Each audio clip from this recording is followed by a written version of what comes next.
everything would start in the Tournament of Power. Goku had been able to activate the Ultra Instinct against Jiren, but after a certain time, he would be defeated. However, on this occasion, Master Roshi would die. Goku's anger would get totally out of control, starting to emanate a gigantic power. His hair would turn a silver color, hinting that he had achieved the Ultra Instinct. However, in his mind, an evil and very powerful entity would be present. Kill them all! You are the 7th god to awaken the Ultra Demonic Instinct. End this whole damn tournament and the king completely! Goku would begin to eliminate warrior after warrior, without any mercy. Daishinkan would worry when witnessing how Son Goku's power had changed drastically, making him remember the power of the 6 fallen gods from millions of years ago.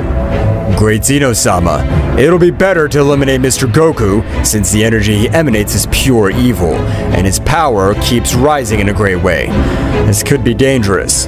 No, Daishinkan, don't bother my friend. He can do whatever he wants. But Great Zeno-sama, did you not listen to the Great Zeno-sama? You better keep quiet. Goku, to raise his power much more, his hair would turn a dark purple color, which would leave all the angels very surprised, who were able to recognize that state immediately. Mr. Goku must die, as his power has been able to access the forbidden or demonic Ultra Instinct. What are you talking about, Whis? I'm not able to understand anything. It is the Ultra Instinct beyond an angel, but the evil energy that invades your body is so much that we'll not be able to do anything against that total destruction. Goku was able to end Jiren's life with a single blow, for which his god Belmaud would demand that Son Goku be eliminated. Goku would rise into the air, charging a great attack, throwing it towards the entire platform, eliminating all the warriors present. But at the moment, Goku would hold Kefla, of which he had been completely captivated.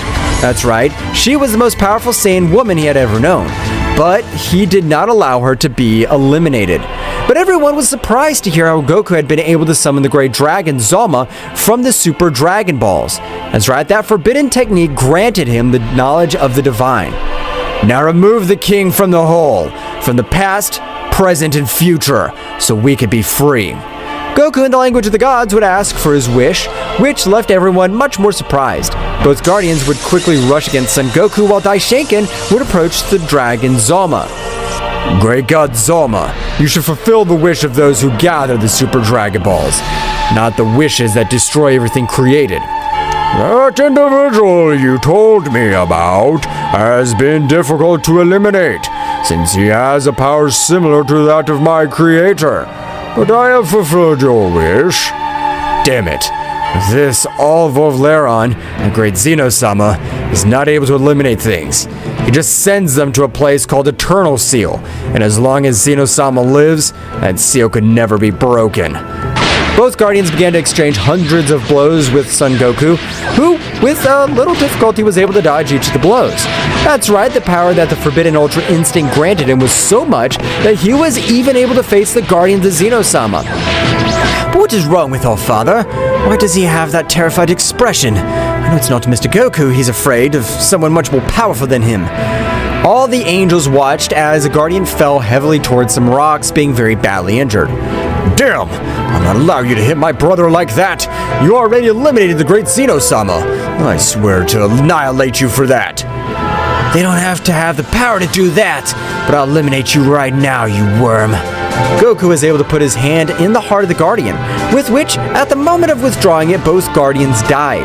Since both were connected to the same thread of life, Goku would observe the Great Priest throwing himself towards him, but Daishinkan with a single blow had sent him flying.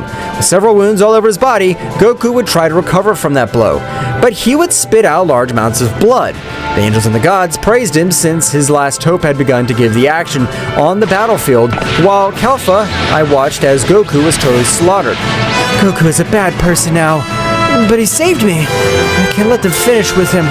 Kefla would release all her power, with which she would throw her most powerful attack towards Daishinkan, which no effect had arisen. That's right, she had not caused any scratches, fords. She would lock Kefla in a barrier so that she would not be a hindrance. We can't do anything against that, Saiyan, but we can do something with you, so you won't be a hindrance anymore. Goku, realizing how Kefla had tried to help him, his power would grow a lot, with which he was able to brush the cheek of the Great Priest. However, with Daishinkan exchanged blows with Son Goku, he thought about how he had been able to achieve such a state, which had not appeared in millions of years. That's right. The 6 gods of Zeno-sama sealed were Saiyans just like they are for Goku. For that reason, the order was given to Beerus and Champa, since they were children, to eliminate the Saiyans. Because of Beerus, we are in this big problem. Goku would be able to hit him an effective blow in the stomach, but it had not been powerful enough to send him flying. While from a large black hole, 6 subjects were watching the battle of both warriors. How do you like the power of our new war brother? Sounds good to me, but he hasn't been able to unleash the true potential of the forbidden Ultra Instinct yet. I don't have to be sorry about what can happen. I'm sure that in the Eternal Seal they must have weakened quite a lot, so I better end this Saiyan's life. Daishinkan would quickly charge a large sphere of angelic energy, throwing it to Goku, who, with all his power, would also throw great power. The clash of the powers was incredible. However, the power of Daishinkan was able to completely overcome it. The large sphere being centimeters from colliding with Goku's body, a warrior was able to stop the attack with only one of his hands. And from the dust, 6 silhouettes could be observed. The power was felt all over the place. It was overwhelming.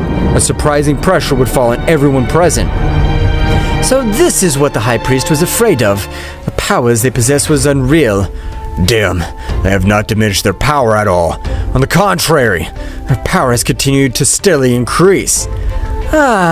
Don't you know that our power is unlimited? We do not know the word defeat or the word impossible. Even your Jessie, the first and only Saiyan woman to be able to achieve this state of the forbidden Ultra Instinct, possesses an amazing power. But of all the warriors, it could be observed how one of them walked all through them, with his power increasing hundreds of times more. So long without seeing you, Great Priest, for nothing. Thanks to our new brother, we have been able to return to these universes. Yamoshi would approach towards Goku, asking for his name. But we'll call you Kakarot. It's a worthy name of a Saiyan, and of having awakened the forbidden Ultra Instinct. Goku would turn to observe Kefla, who would stare at him. However, at that moment, he would be taken out of his thoughts by Orochi. Are you even seeing that stupid Saiyan? Don't worry. Today you'll be able to have a good time with Jessie, a Saiyan, that her power goes beyond a priest. Yamoshi would start with a quick movement. He was able to hold the Great Priest by the neck, which would begin to leave him without air. The angels and gods joined the attack, but despite throwing energy attacks, punches, Yamoshi's power did not increase. Don't get in the way, worms! From an explosion, she would be able to finish off everyone with the exception of Whis, who was able to extract in time, but a big shield protecting herself along with all the warriors of Universe 7, Kefla, who was in that sphere, likewise suffered severe burns, which almost left her on the verge of death. Kefla would observe Goku fixedly. Goku, I know you're not a villain. I trust you. Don't let yourself be manipulated by these bastards. Goku, hearing the last words of Kefla, would expel an incredible power, so much so that he would even catch the attention of Yamoshi. I could tell that you're the leader. Why the hell did they hurt Kefla? Now I'll finish with each one of you. Don't say stupid things. That Saiyan didn't deserve to be with the user of the forbidden Ultra Instinct. Dying was the best thing that could have happened to her.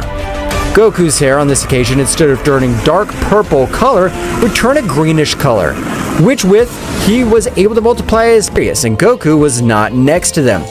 What's going on? Where is Goku? Goku reached an incredible power, but the same power corrupted him, and he became a being of absolute evil. We must stop him. That's right, Miss Bulma. Mr. Goku went completely out of control. Meanwhile, on a planet of Universe 3, Goku was bleeding out. He even had lost his 2 arms due to the great attack of the dragon that he had received from Yamoshi. While in the lair of the Saiyans, Jessie had felt the power of Kakarot, so she would decide to help him since his power was about to disappear. No, Jessie. Kakarot fought Yamoshi, was about to knock him out. Something bad can happen to you. I'm not a coward like you are. Jessie would begin to move at full speed towards the point where she felt the power of Kakarot. After a few minutes, she was able to locate it, but when she arrived, she was surprised to observe how that Saiyan, despite having lost both arms, continued with an unwavering fighting spirit. We're accomplished by those cursed ones. Have you come to finish me off? Then do it once and for all. Of course not, sweetie. I came here for you to be one of my men. That's right, you will be manipulated by me. What are you saying? Silence. Emperor Eye, brain reset.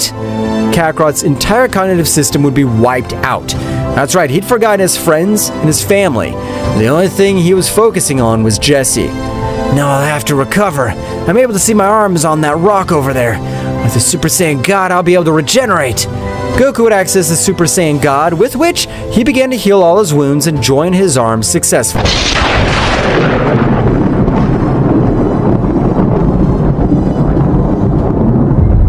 Goku, with the power of the Super Saiyan God, was able to completely regenerate, so at the moment, Goku wished to have something with the Saiyan goddess Jessie.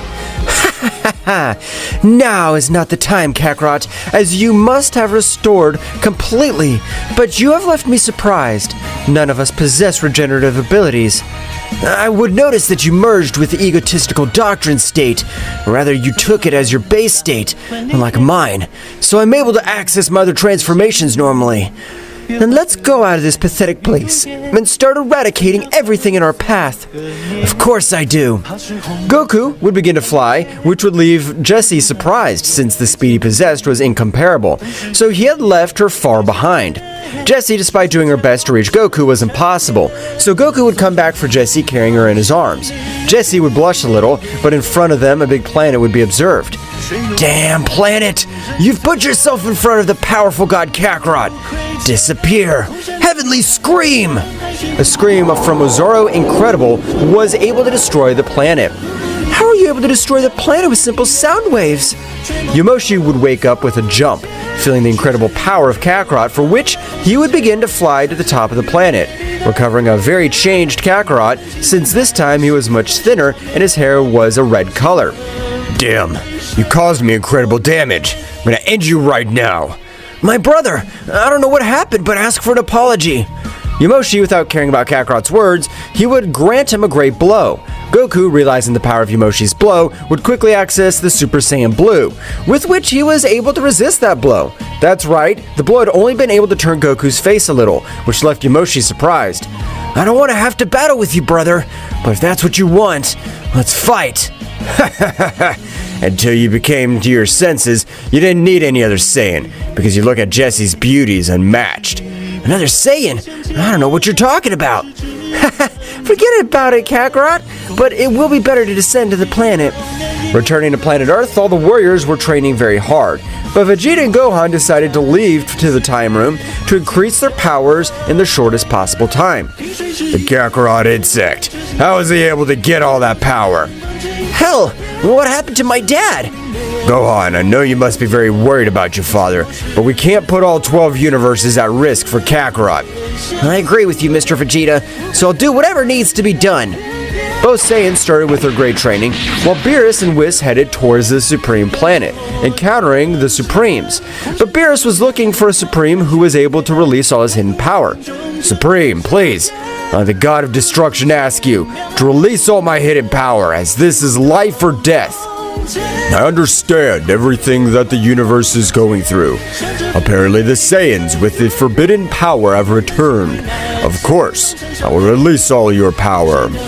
The Great Supreme Being would begin to release all the power of Beerus, which took about 1 week to be a god of destruction. As all this time passed, Beerus felt a little lighter. Now I wish you to concentrate and expel all your power, as if it was going to cause a big explosion. The god of destruction would obey, by which he would begin to raise his power in an incredible way. So much was his power that even on this occasion he had transformed. Whis was very surprised to realize the new appearance of his god of destruction, but there it would not stay, since his power continued to rise after having access to his transformation. Hundreds of planets of the 12 universes were beginning to be destroyed. All that power even perceived by Daishinkan, who was surprised. I knew that the Beerus race, they were very powerful, but to achieve this result in only 1 week of training is unreal. Thank you very much, Supreme. What's up with all this power? Mr. Beerus, to be honest with you, you have surpassed my power, so I will likewise undergo rigorous training in the angelic realm. I understand, Whis. Wish you luck. Whis would leave for the angelic realm. Returning with the Saiyans, Orochi was not so comfortable with Kakarot's presence, as Jesse was very close to the same. How do you like Kakarot if we sleep together tonight? It would be a pleasure for me, my dear Jesse. Orochi, even realizing how Jesse was mocking in front of him, would raise his power to the maximum, even accessing his legendary mode, in which he had no reasoning whatsoever. Orochi rushed against Jesse, taking her by the hand and not caring that she's a woman, he would drag her across a large part of the planet, which made Jesse release large amounts of blood before continuing. Kakarot would appear in front of Orochi, granting him a powerful blow, sending him to the end of the planet. Damn, Orochi, what the hell's wrong with you? Kakarot, end his life! Kakarot would accede to the forbidden Ultra Instinct, but his hair color was still a green color. Both of them began to exchange hundreds of blows, while Yamoshi quickly approached with Jesse. Jesse, stop all this! You know that Orochi in his legendary state's the most powerful, dangerous one of all, and even though Kakarot possesses all that power, it won't be enough. And they were amazed to observe how Goku had sent Orochi flying with hundreds of serious wounds all over his body. I don't think so, Yamoshi. Since Kakarot power is growing by the second, he's even more talented than us. The battle of both Saiyans would begin to wreak havoc through the universes. That's the power of Son Goku, but apparently he's fighting a Saiyan, and he's also very powerful. Orochi would be able to connect a blow on his stomach, but to everyone's surprise, Kakarot would give a big smile. Is that all? Don't make me laugh. With this blow, I'll send you to the other world. Don't raise your hand to Jesse again. A large claw in the form of a beast would begin to descend on the atmosphere of the planet, which at the moment of colliding with Orochi's body would pulverize it. That's right, Kakarot had mercilessly reduced it to simple dust of the universe. That's impossible. He was able to end Orochi's life? Kakarot is amazing. I can't believe he has so much power. Hell, we haven't gone to the true king zone at all yet, and we already have a low, so in 3 days we'll go, so I want you to charge all your power. 3 days passed quickly. Yamoshi would summon a great Ozaru, which, by throwing a great roar towards the center of the universe, was able to cause a great three-dimensional fissure, through which they would enter, managing to access the dimension of the one true kings of the whole. But the instant they arrived, they would all be separated, and only Kakarot remained next to Jesse. While in front of them, a beautiful woman with the appearance of a little girl radiated an incredible power that even Kakarot was not of standing up easily. I am the first queen of all, and the most powerful. So tell me, what do you want? We only have the order to wipe out all the kings of the whole of this dimension, so right now you'll die. They have an incredible power, and being able to enter this dimension means that they are able to defeat the useless Zeno-sama. Jesse, a little upset, rushed against the Queen of Everything, which Mayuki, with an incredible visual power, made her fall into a powerful illusion, which was causing incredible damage. Kakarot, realizing this, would throw himself against Mayuki, but to his surprise, he was treated as if he were a simple child. That's right, the power of the first Queen of Everything was unequaled. Kakarot, he would return to his base state very badly injured, but Mayuki would Goku, realizing that he was under the mental power of that other Saiyan. Now you will obey me, since my heavenly eyes are the most powerful of all the existing eyes. That's how Mayuki destroyed Jesse's power, getting Goku to his side. But to everyone's surprise, the second king of all, who also possessed incredible power, would arrive with Mayuki very upset. Mayuki, some very powerful Saiyans have been able to wipe out all of us. Only I was able to flee.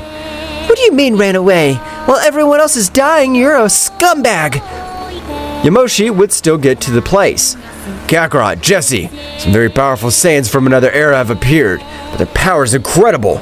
They were able to finish off each king completely in one blow. But Yamoshi would get out of control when observing Mayuki, since in his memories that queen had completely ended the life of his father, Kiryusi, the first Omega Saiyan god. Yamoshi rushed against Mayuki, but to his surprise, Mayuki would touch Yamoshi's face. You are Kira's son. You are identical to the father. I'm sorry for not being able to save him. What the hell are you talking about? It was you who ended her life. I see that you are completely wrong, since your father, the first Omega Saiyan, was able to save my life, sacrificing himself. That means that this whole trajectory, even mastering the Forbidden Ultra Instinct, has served absolutely nothing. Of course you're wrong, brother, because with the power we possess now, we have to finish off those evil Saiyans that the Second King tells us about completely. But behind them, 2 Saiyans would appear. What touching words, but it's a pity that you don't have enough power to stand up to us. They are nothing more than simple insects. But both Saiyans got down on one knee when observing Goku while everyone was very amazed. Great Kakarot-sama, tell us, what is it that you do in this place? We'd understood that you'd be staying at the palace. Miyuki would remember the legend that was said millions of years ago, even before she became a queen of the whole, which was about a powerful warrior who possessed a tail as if it were a monkey. But the power he possessed was unreal. Even kings of the whole had been annihilated by one of the blows of that warrior, which was called Kakarot, the Saiyan destroyer. I never thought that the Saiyan had a great kinship with the legendary Kakarot. But if it is called Kakarot in the same way, what's going on here? From the sky of the place, a powerful warrior had appeared in the battlefield. On this occasion, surprised Yamoshi and Jesse. If she is identical to the same Saiyan who was with Kakarot in the tournament, what happens to Zaiko and Kumber? Who do they kneel in front of? They should only do it before Kakarot. That's why we're on our knees, Kefura-sama. You're not gonna fool me. You're a cheap copy.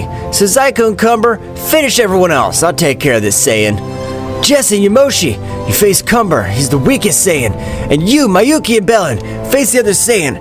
I plan to face this Saiyan. You're crazy. The power that emanates that Saiyan is even much more powerful than mine. I plan to give my life in this battle, so don't worry. Goku would begin to raise his power, in which his hair would also turn green.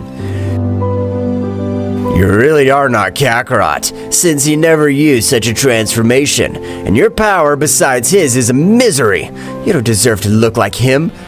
Goku would begin to exchange hundreds of blows with Kefura, but Kefura was only playing with Kakarot, while the other warriors, without trusting themselves in the slightest, had used their greatest powers to finish off the 2 Saiyans with a single attack.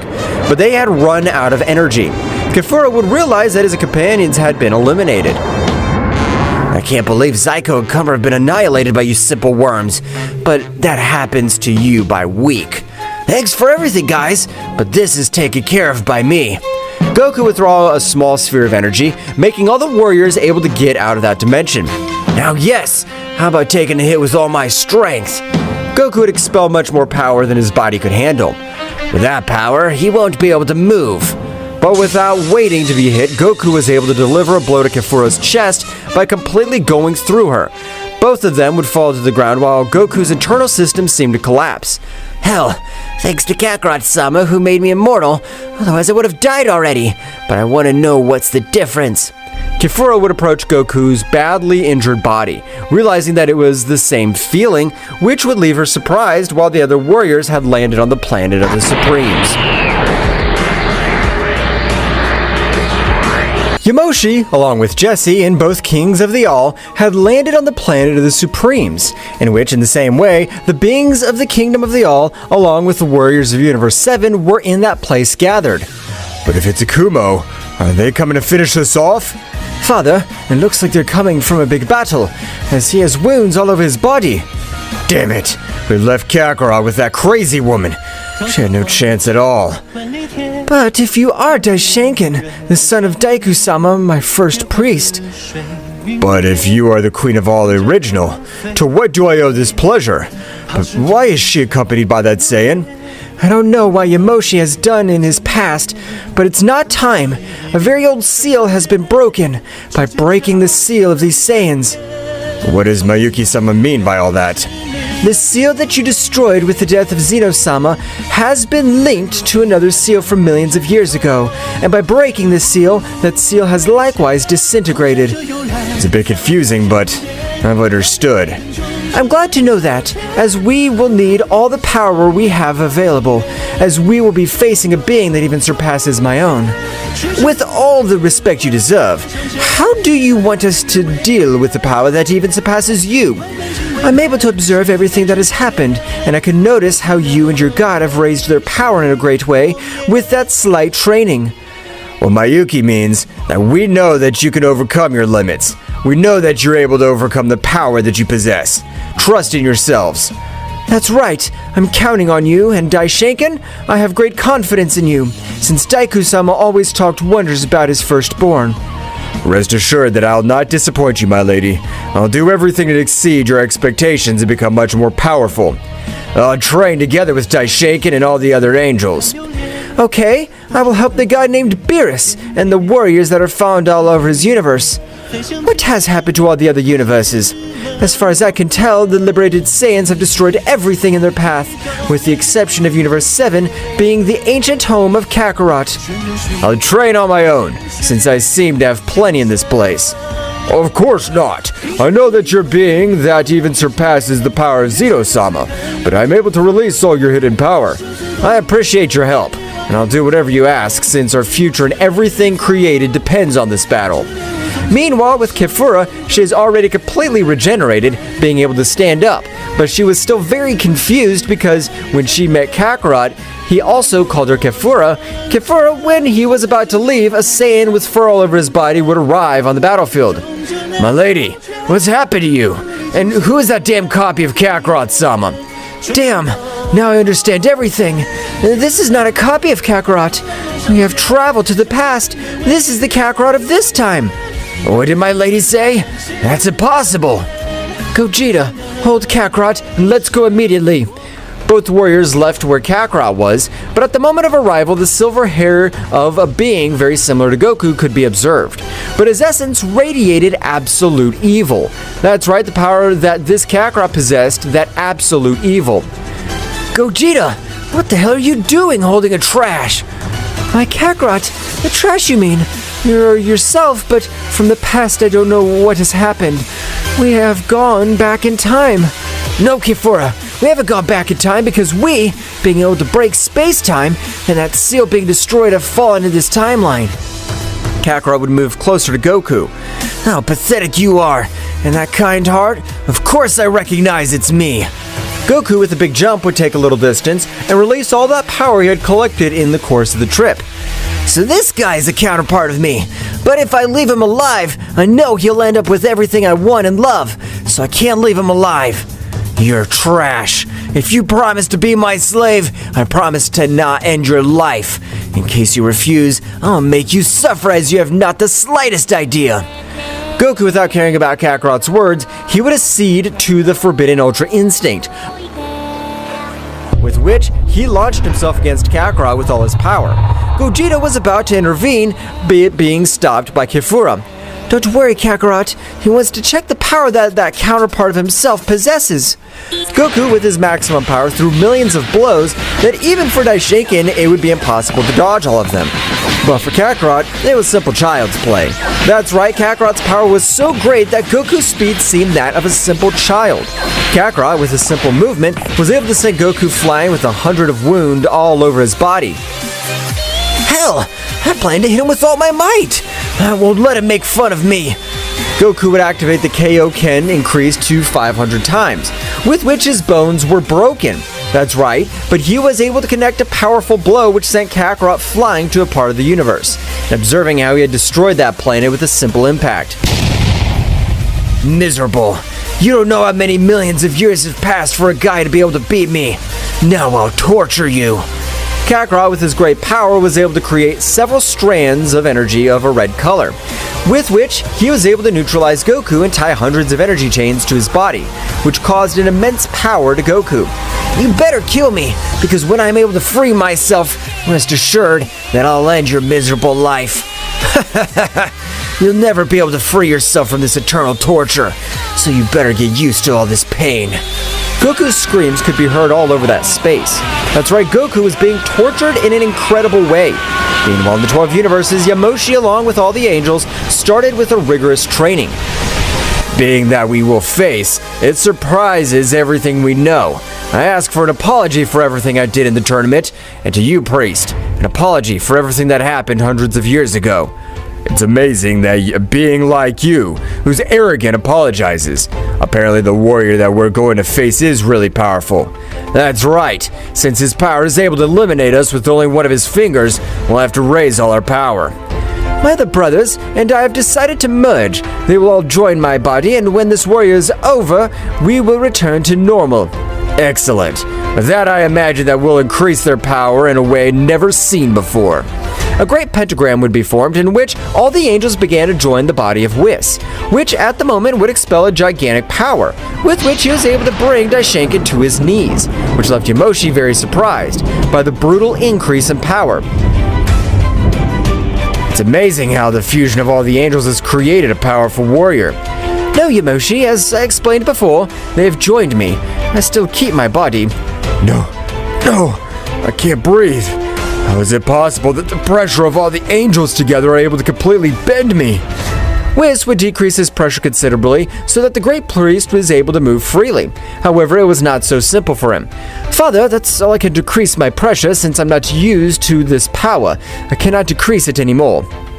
This workout will be hell. I won't be able to do anything. I feel like even though I don't have so much pressure on me, my bodies are fracturing. It's better to train under pressure since all cuerpos have the gift of adaptation. I know you'll not die, Daishinkan. I trust you.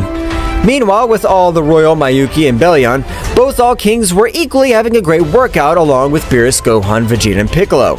Hey Saiyans, don't you think it's better to integrate those two Saiyans to the training? No, of course not. Although the blood of the warrior race runs through their body, they're simple children. The multiverse has changed so much, since as a child I had to face much more powerful beings to be able to survive. Mayuki-sama, one question. Don't you know where my father is? I know where Kakarot hasn't died. I can still feel it. I trust the... I understand how you must feel, Jesse, but it's something practically impossible, since the power of that Saiyan even surpassed me, the first queen at all. Mayuki, you possess an eye similar to mine. Try to feel the visual interference. With the power of Kakarot, even I'm able to feel it. Mayuki, without any hope, would try what Jessie had told her, but to her surprise, was able to feel Goku's presence and even feel a little of his pain, because at that moment, he vomited a little blood. What happened? Are you feeling alright? Jesse, you are right. Kakarot is still alive, but he's being tortured. I don't know how he's able to endure so much, since I was only able to feel slightly of what to do with him. That warrior named Goku is incredible, since even Mayuki was said to possess the most resistant body of all the multiverses. That's right, the resistance that Goku possesses is incredible. Kakarot, don't go and die. Bear up! You're one of the most powerful warriors, so I trust you, insect. Returning to the place where all the other Saiyans were, we can observe Goku very badly injured, while incredible amounts of blood were coming out of his body. You really are amazing, but I don't have to be impressed since you're like me, and I would never give up. I hope you enjoy every torture you're giving me, because very soon all this will be alive. Ha ha ha! You dare to threaten me? Do you want me to kill you in front of your loved ones? If you do that, rest assured that your death will be a gift, since I'll never finish with you. I'll torture you 1,000 times more aggressive than this. That's interesting. Well, I'm curious. We've already given several months for them to prepare, so it's time. My lord, do you want me to open the dimension? That's right, Gogeta. It's time to enter the 12 universes. When we get there, I want the first universe they blow up to be Universe 7. I don't want them to leave any worms alive. Gogeta, with a large part of her power, was able to open the portal, through which everyone would come out. At the moment of arrival, all the planets of the 12 universes began to tremble with an incredible power, so much so that even some of them even exploded. So I decided to come out of that dimension because we have become very powerful in the same way. Jesse, without waiting a second more, would quickly head towards where they were releasing that incredible power. Yamoshi would try to stop her, but it was impossible for him, since the Supreme was releasing a large part of his hidden power. Hell, apparently I won't be able to release all my hidden potential. Don't worry, Yamoshi, everyone else will go, so focus on releasing all the power, as you will be of great use. All the warriors at incredible speeds were coming to the center of the 12 universes. Jessie, when she arrived, was able to observe Goku in terrible condition. I swear I'll kill you! Doesn't matter that I'll have to die! I see you have several beings that are approaching. Don't worry, I'll let those garbage arrive to exterminate them in one attack. Kakarot would wait patiently while everyone else arrived at the battlefield. But the moment of Whis' arrival, a gigantic power was perceived in all universes. So long no see, Whis. I see you've been able to push your limits like an angel. I know you're not the Goku I train, so you better be prepared to die. That hurts, Whis. Very soon you'll know the truth. Gogeta, let's start the attack. As my lady orders, today we'll annihilate the divine world. And that's how both sides began to raise their power to the maximum, with which everyone was destroyed. The supreme planet was about to be destroyed, but Beerus would stand in front of the planet. I'll protect this planet. Release the power of Yamoshi. Beerus would expel a large part of his power, with which he was able to withstand that great expansion of energy. The mighty Beerus was even willing to give his life so that Yamoshi would be able to unlock all his hidden power. Flashback. I don't trust you. You tried to destroy all of us, but now you want to collaborate? If you have to die, I'll let you die. You are right. I wanted to end the whole divine kingdom for a revenge which made no sense. And I understand, but I'll give my life for you. And flashback. Which stupid man has not kept his word? And I intend to keep mine. I'll give my life for the world which I wanted to destroy. Yamoshi, the explosion that occurred a few minutes ago was of a tremendous size. I don't think I will endure another one of that magnitude. How long do you need? Resist, Beerus. There's not much time left. Please bear. But from all the distant universe, a second explosion could be observed. That's right, Kakarot on this occasion would try to destroy all the 12 universes without any exception. This would be a dignified death, dying so that a Saiyan's able to protect everything existing. I'll be remembered as a legend. Beerus would expel all his power to contain the explosion as long as possible, but he was consumed in a matter of seconds. But as the explosion was about to reach him, Yamoshi would stand in front of Beerus, spreading all the explosion of both. I told you I'd give my life for every being in this world. Stupid. My life's worth nothing. You have to release all your hidden power. How do you think I was able to evade all that explosion? Beerus, powerful and respected god, would you give me the honor to fight by my side? I hope you're able to keep up with me. Yamoshi would help to recover each of the energies of Beerus. At the moment, both warriors would quickly go to the battlefield, observing a being similar to Goku on a throne, observing everything while two Saiyans were able to humiliate all the other warriors. Even Whis and Daishinken, the most powerful warriors, seemed to be humiliated. Yamoshi, furious, would raise his power to the maximum, which would catch Gogeta's attention, quickly granting a blow to Vegeta and Gohan, coming to exchange blows with Yamoshi. So you're the most powerful than the other Saiyans, so I want to face you. While Kefla, he was able to face all the other warriors without any difficulty. But Goku, where is he? Since I understand that warrior who's sitting on that throne's Kakarot. That man is able to steal Goku in order to have a very old seal, and he swallowed it. I know what they think, that my counterpart's their only salvation, and I partly believe it. And I'm not gonna take any risks whatsoever. Mr. Beerus, we must free Mr. Goku from that seal, because if he's able to take the Forbidden Ultra Instinct to a higher level, I know that he could do something against these guys. But how will we know that, Whis? We need an overwhelming force. That's right, but along that moment, Daishinken would communicate with both of them mentally, as Daishinken along with Gohan and Vegeta were facing Kefla. I plan to be the hook. Channel all your power in my right fist. I have Thinker to give my life so that Son Goku's able to return to the fight. And the two entirely original kings.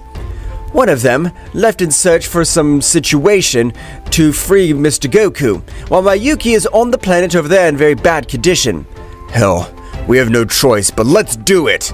Beerus, along with Whis, began to channel all their power, and the fist of Daishinken, which, feeling as his body was becoming much slower due to the excess of power, with a powerful blow was able to send Kefla flying by catching her off guard. 0 point. Said technique was able to make Daishinken invisible for about 10 milliseconds, and it was enough time for a being with the speed of Daishinken. When the technique was cut, everyone was able to observe how Daishinken was brutally dismembered by Kakarot, which had great suffering. I don't know how you've been able to grant me a hit, but you'll pay with it for your life. But at that moment, a gigantic power would be released in front of Kakarot, saving Daishinken. That's right, the snatched plan of the deities had turned out. Damn you! I'm not going to leave you alive! And after you destroyed my entire universe, why did you do it? Aren't you a version of me? Do you really want to know? Okay, I'll tell you about it. Millions of years ago, Goku, in the same way, won the Tournament of Power, reaching the Ultra Instinct. I revived all the universes, but those damned ones, they sought to betray me. They preferred to end my life. The damn god Belmont from Universe 11 had my whole family, so I decided to leave. But at the moment, I was attacked by my own children. While I fell to the ground, everyone mocked me. Kefla from Universe 13 tried to save myself, but in the same way, I fell on the battlefield. I gave the perfect opportunity to run away. Since then, I was able to become so powerful that the next time I had them in front of me, I ended up with my whole family, my whole universe, and I was ending universe after universe until I destroyed Daishinkan's Mandito. But the king of the whole of that timeline was able to seal me and my other Saiyan warriors. Now I understand. When Goku asked for Zeno-sama to be eliminated, in a twin timeline your seal was also broken. That's why I plan to end each and every one of those bastards. Better you, Goku, join me, because in a very short time these people you protect today will turn their backs on you. Jessie would put her hand on Goku's shoulder. Goku, we would never turn our back on you. I'm not asking you to trust us, but we trust you, and you have all our loyalty. Damn insect you are, and will be my biggest rival, just like my best friend. It's a pity what happened to you, but that's not why you had to destroy more timelines which had no business. Although sometimes I disagree with Kakarot's action, I'll always be on his side. My lord, you have given me new opportunity. I was betrayed in the same way to my being able to be so great, but you rescued me. In that case, on the attack, I'll take care of my annoying counterpart. Everyone threw themselves against each other. That's right, everything seemed to be like a pitched battle. The kings of all surrounded and also joined the battle. But Kefla, by taking the battle much more seriously, would access the Ultra Instinct, leaving everyone surprised by the power he was able to release. Kefla, with a single blow, was able to end Gohan's life, while Vegeta was able to be on the verge of death because Gohan had sacrificed himself for Vegeta. Damn, Gohan. I told you to stay out of it. I swear I'll avenge Gohan. Furious, Vegeta launched himself against Kefla, but he was not able to do anything before that powerful Saiyan. Vegeta would be brutally beaten, falling to a rock that was in space. Kefla, me being the first queen of all, I want you to face me. I swear I'll give all my power and my soul to end your existence. Do you want to end my existence for the simple fact that I do not agree with your follow-up? Of course not, and from what I've heard, you committed the crime of traveling between different timelines. I can't afford that. I will exterminate you. I want you to try, damn it. Both women began to give an incredible battle, which it was very incredible. The rumor was that the shoulder was much more powerful, did not apply to both women, which, with that, each of their fists even cracked the same dimension. Goku and Kakarot would stare at each other. I have to push my body to the limit one more time. Goku would access his transformation again, which went far beyond the forbidden Ultra Instinct. That's right, his hair would turn a green color again, while Kakarot would access the Ultra Instinct, both beginning to clash their fists. But the difference of powers was clear, since Kakarot was able to dominate every exchange of blows, while Goku spat blood of excess. I'm ready. I want to get my body used to the pain. Now. Goku was able to access the Ultra Instinct in the same way, but the power was emanated was much greater than normal. But to this, Goku would do something crazy. Body resists the power of a Saiyan. Kaioken increased 1,000 times. Goku, when activating the technique, several of his bones would completely break, and despite all the pain he felt without caring, he threw himself in front of Kakarot, who was only able to see something coming towards him, trying to cover up, but when Goku's fist hit his forearm, Goku's fist had destroyed Kakarot's entire arm. Being sent flying millions of kilometers, Gogeta, watching as his king was hit in such a way, increased his power to the limit by putting himself in front of Goku trying to stop him. But Goku, wasting no time, would annihilate him with a blow from the dragon, leaving no trace of Gogeta. He really is Kakarot, as his power continues to rise in an incredible way. Kakarot would come out of a planet, expelling an unreal power. So much was the expulsion of his power that, on this occasion, everything around him seemed to tremble. But Goku, without any fear, would begin to approach Kakarot, which his aura radiated a fearsome fire. Both were face to face. Without mediating words, they began the last combat. That's right, what they didn't know was that the true and authentic father of the Saiyans was watching everything that happened. Even this one had fur all over her body, as well as a few signs all over her. That bastard who calls himself Kakarot has pure evil in his heart. His counterpart is not able to do anything. I will have to intervene. The father of the Saiyans would continue to observe their incredible battle that was taking place. Kakarot, in the moment, was able to hit a big blow on Goku's stomach, but Goku, without any pain, connected a blow on Kakarot's chest, completely opening it. You're defeated. With an injury, you won't be able to fight again. Ha ha ha. It's a pity. Do you remember when you were able to dare me in this same way? We possess the gift of immortality. That's right, Kakarot's chest would completely regenerate. I told you, you won't be able to beat me, so you join me, and let's rule everything that's rightfully belonging to us. Kakarot was sent to fly with a blow, while Goku granted millions of blows to Kakarot, but no matter how much damage he did, he was not able to end his life. On the contrary, Kakarot would begin to get used to Goku's blows. It's time to go to that universe. His opposite party won't be able to do anything. Even I don't know that he was immortal. The World King and the Saiyans and the Father would begin to enter the multiverse of Zeno-sama, while Goku on this occasion was tortured really. I offer you a chance to rule by my side, but you turned it down. Now you'll die. Everyone else tried to come to his aid, as his screams were able to be heard by all the universes. But it was useless, as Kefla would stand in front of everyone else. I'm the second king of all. I self-destruct, but I take you with me, damn it. Bellion, with his great speed, would take Kefla, starting to channel all his power to destroy himself. But Kefla, without any compassion, was able to create a small explosion, which for Bellion was deadly. You won't be able to do anything against us. But when everything seemed lost, that's right, the powerful Emperor Ozaru would make his appearance, cutting off even the air of everyone present. That's right, with the simple fact of being on the spot, he was able to subdue Kakarot and Kefla. What the hell is this? Who are you? I'm the true father of the Saiyans, and I've come all this way to end your pathetic life. Or rather seal you, so that your counterpart does not share your fate. So the real Emperor Ozaru did exist. That existence, as if it were a game, would seal Kakarot and Kefla again, while with a simple snap of his fingers was able to make everything return to normal, even reviving all the fallen warriors on the battlefield. But he hadn't finished anything yet, since Kakarot wouldn't let himself be sealed so easily.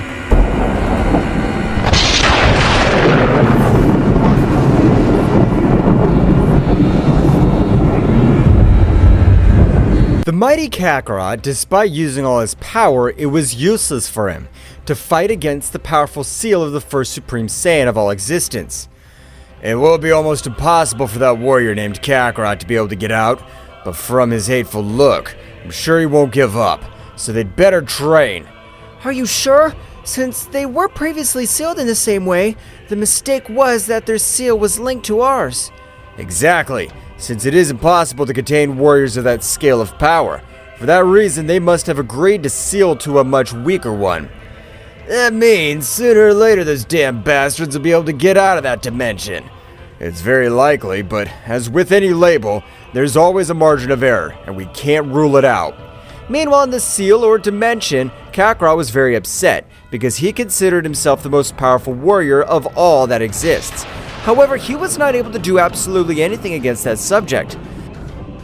I can't believe that guy's power is so great, that I'm even able to be completely bent. I have to get out of this damn place. Kakarot, what are we going to do? It's just you and me. All our other allies have fallen on the battlefield. We won't be able to do anything against those miserable. There's one last alternative, although it is the thing I at least want to do, so we better train. That bastard not being able to compress the seal, he was able to leave us a big space to be able to train.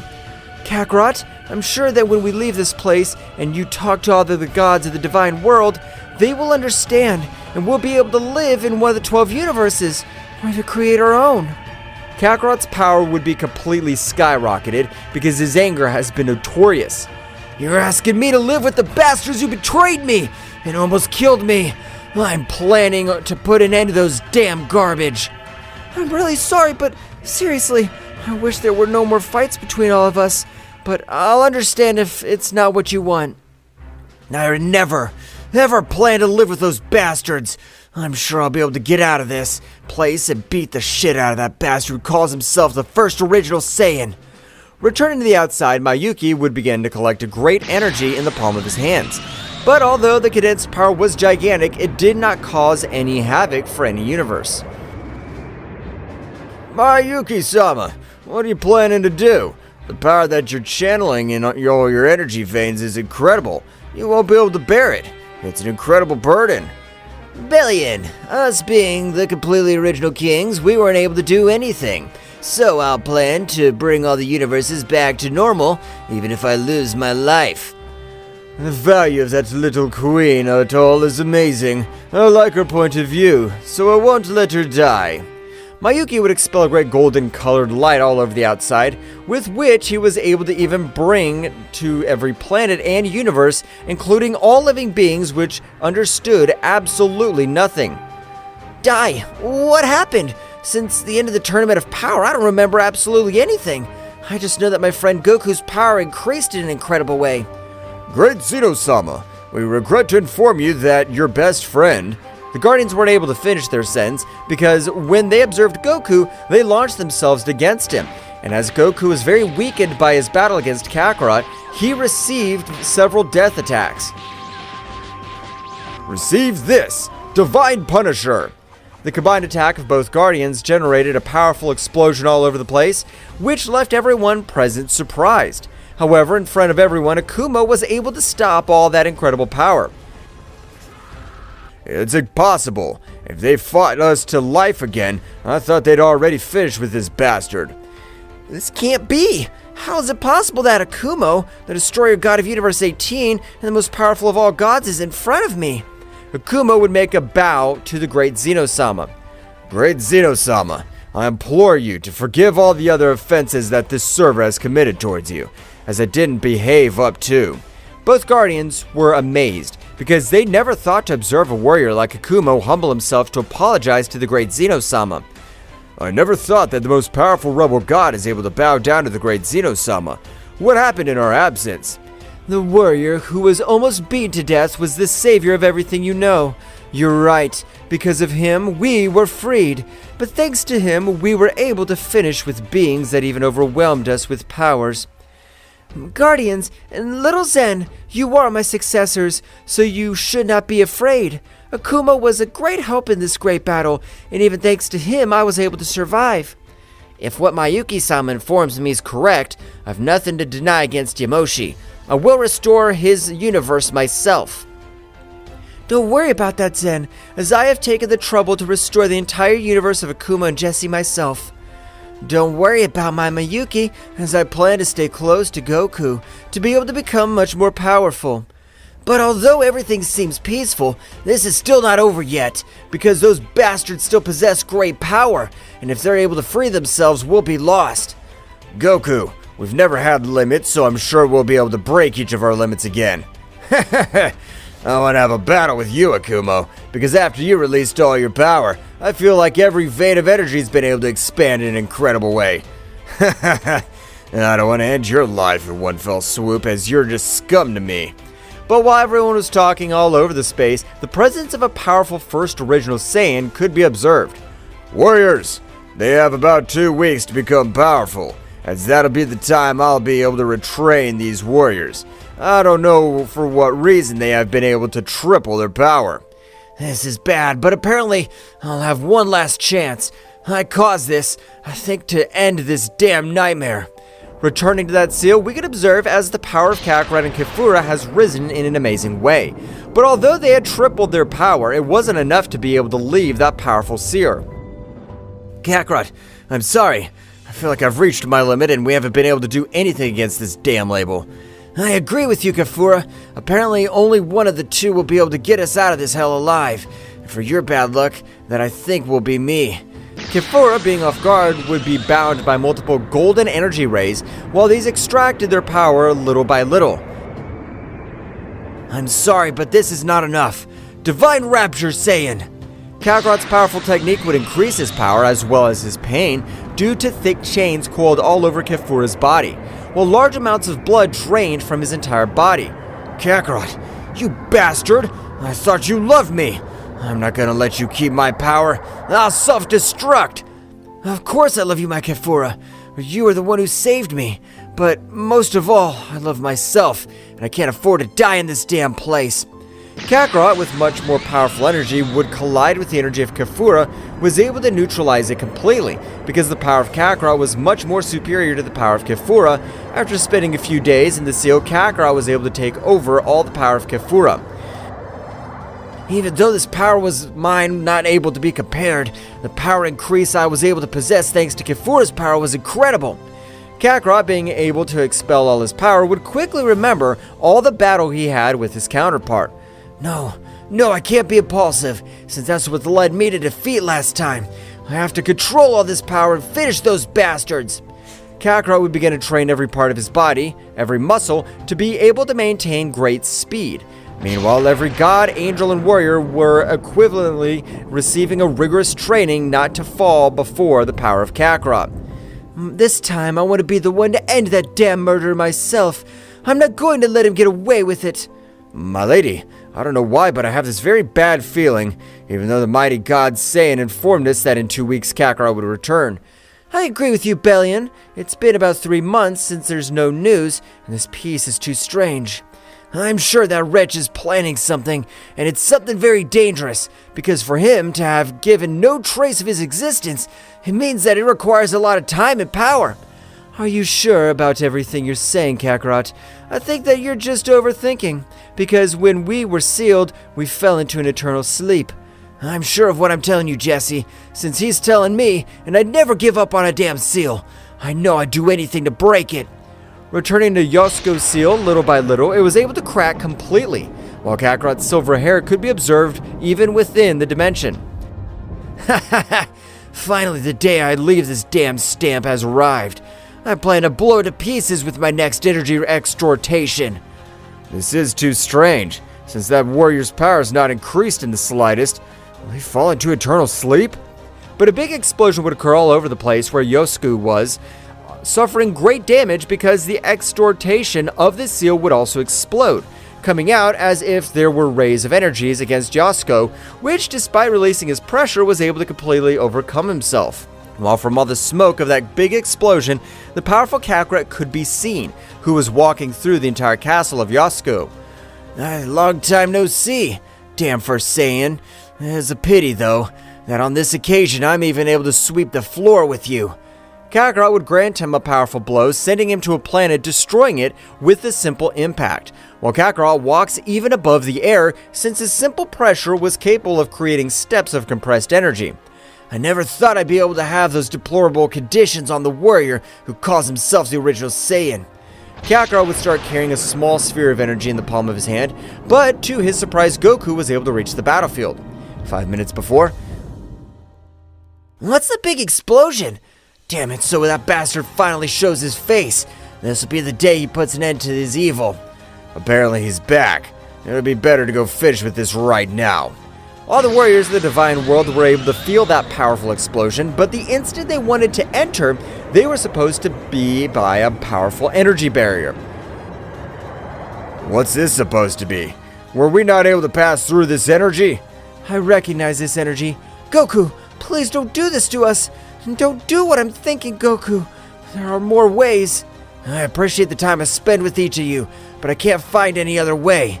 So today, I'm gonna put an end to this once and for all. Goku would leave quickly while everyone else released huge amounts of energy without being able to do absolutely anything. Goku had come up against Kakarot, prostrating himself in front of the same. Kakarot, you don't even know how long I've been waiting for this day. The day I'll finally be able to put an end to your evil. Ha ha ha ha. Maybe you'll be able to do it by yourself. That's impossible since the previous time you weren't able to do anything between all of you. What do you think you could do on your own? Ha ha ha! I'm the only capable of ending your miserable life, as I intend to end the life of an immortal once and for all. Goku, as if he were a lightning bolt, would get behind Kakarot, while the Omni's marks would appear on every part of his body. And with his incredible physical strength, he's able to subdue Kakarot. Just hugging me won't be able to finish me, you stupid. It's pity that you plan to die with you. We both would be blown to pieces. I wanted you to know that to be able to endure and regenerate after an explosion of my maximum power. Kakarot's gaze would change to one of terror. But it was too late, since Goku's eternal energy was at its limit. That's right, at the moment, a gigantic explosion could be observed by all the universes. Even in that explosion, the Hawkeye energy had combined. While both disappeared in that powerful flash, Goku's barrier had completely disappeared. Damn Goku, you never let me help. This is sick of being a burden. The warrior's son Goku proved his power until the end of time. We'll make a big statue in his name, while each of the original kings were able to help recover each of Yosuke's energy. The courage of that warrior possessed is incredible. Even I'll help in the construction of his statue. A great statue would be created in the center of the 12 universes in reverence to the warrior who saved every existing being from his counterpart called Kakarot.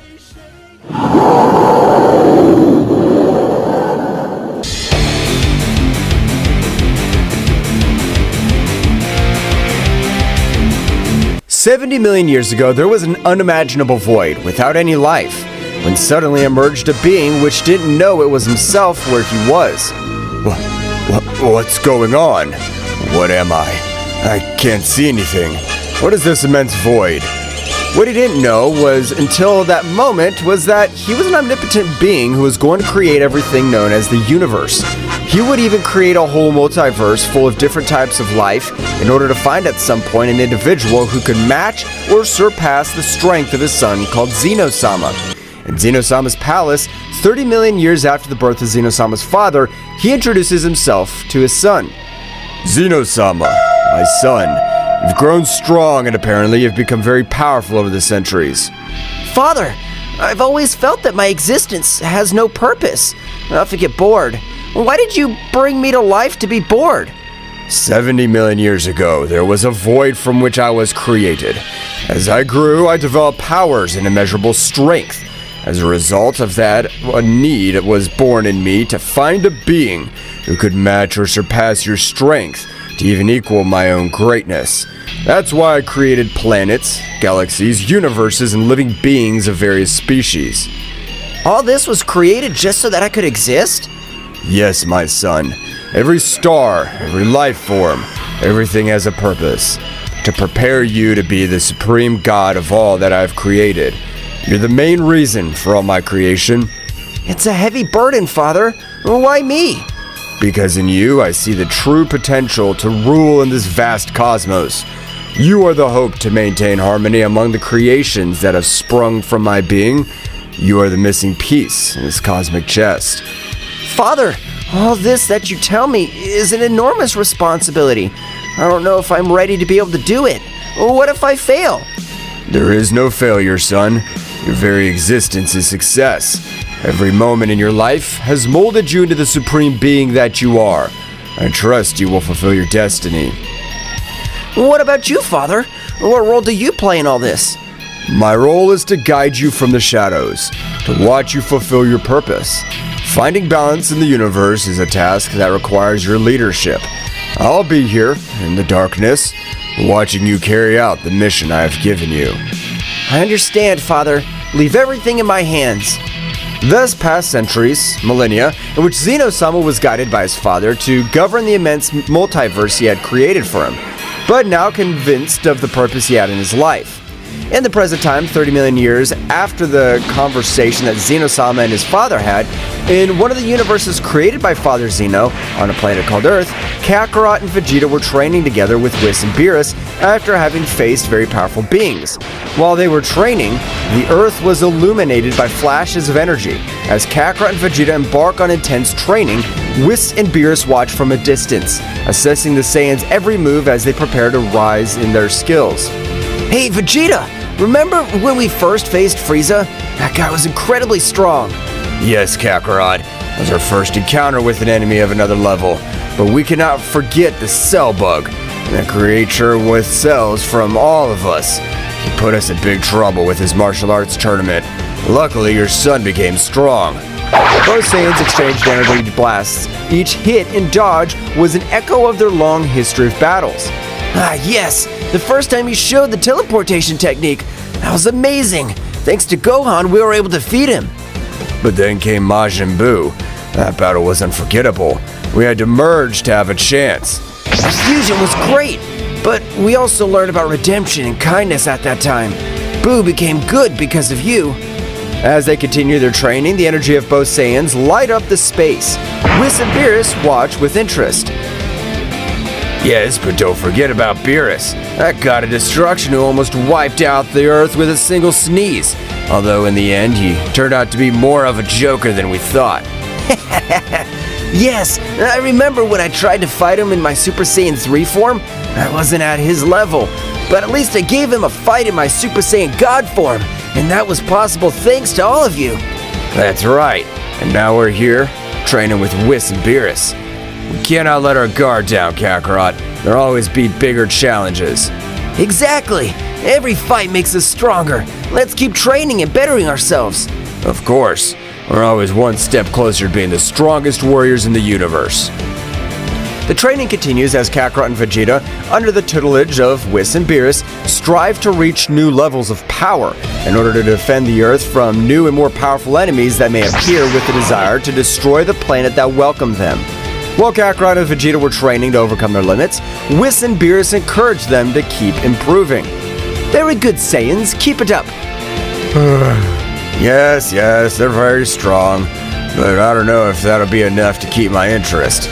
Suddenly, they feel a dark presence and the whole environment begins to become dark, and a dark, powerful presence fills the place. What's going on, Mr. Whis? Something's not right. I feel an extremely powerful and dark presence. That feeling sounds familiar. Who could it be? The darkness intensifies, and suddenly an opposing figure appears in front of them like a shadowy nebula. Inhabitants of the multiverse, have you missed me? Hello, dear inhabitants of the multiverse.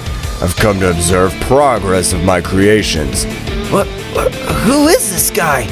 I don't know, Kakarot, but his presence is overwhelming. No way. What? The figure lingers in a shadowy haze, with the speaker being the father of Zeno-sama, the omnipotent being who created the multiverse. This one appears in all multiverse, where all the warriors were training for future problems.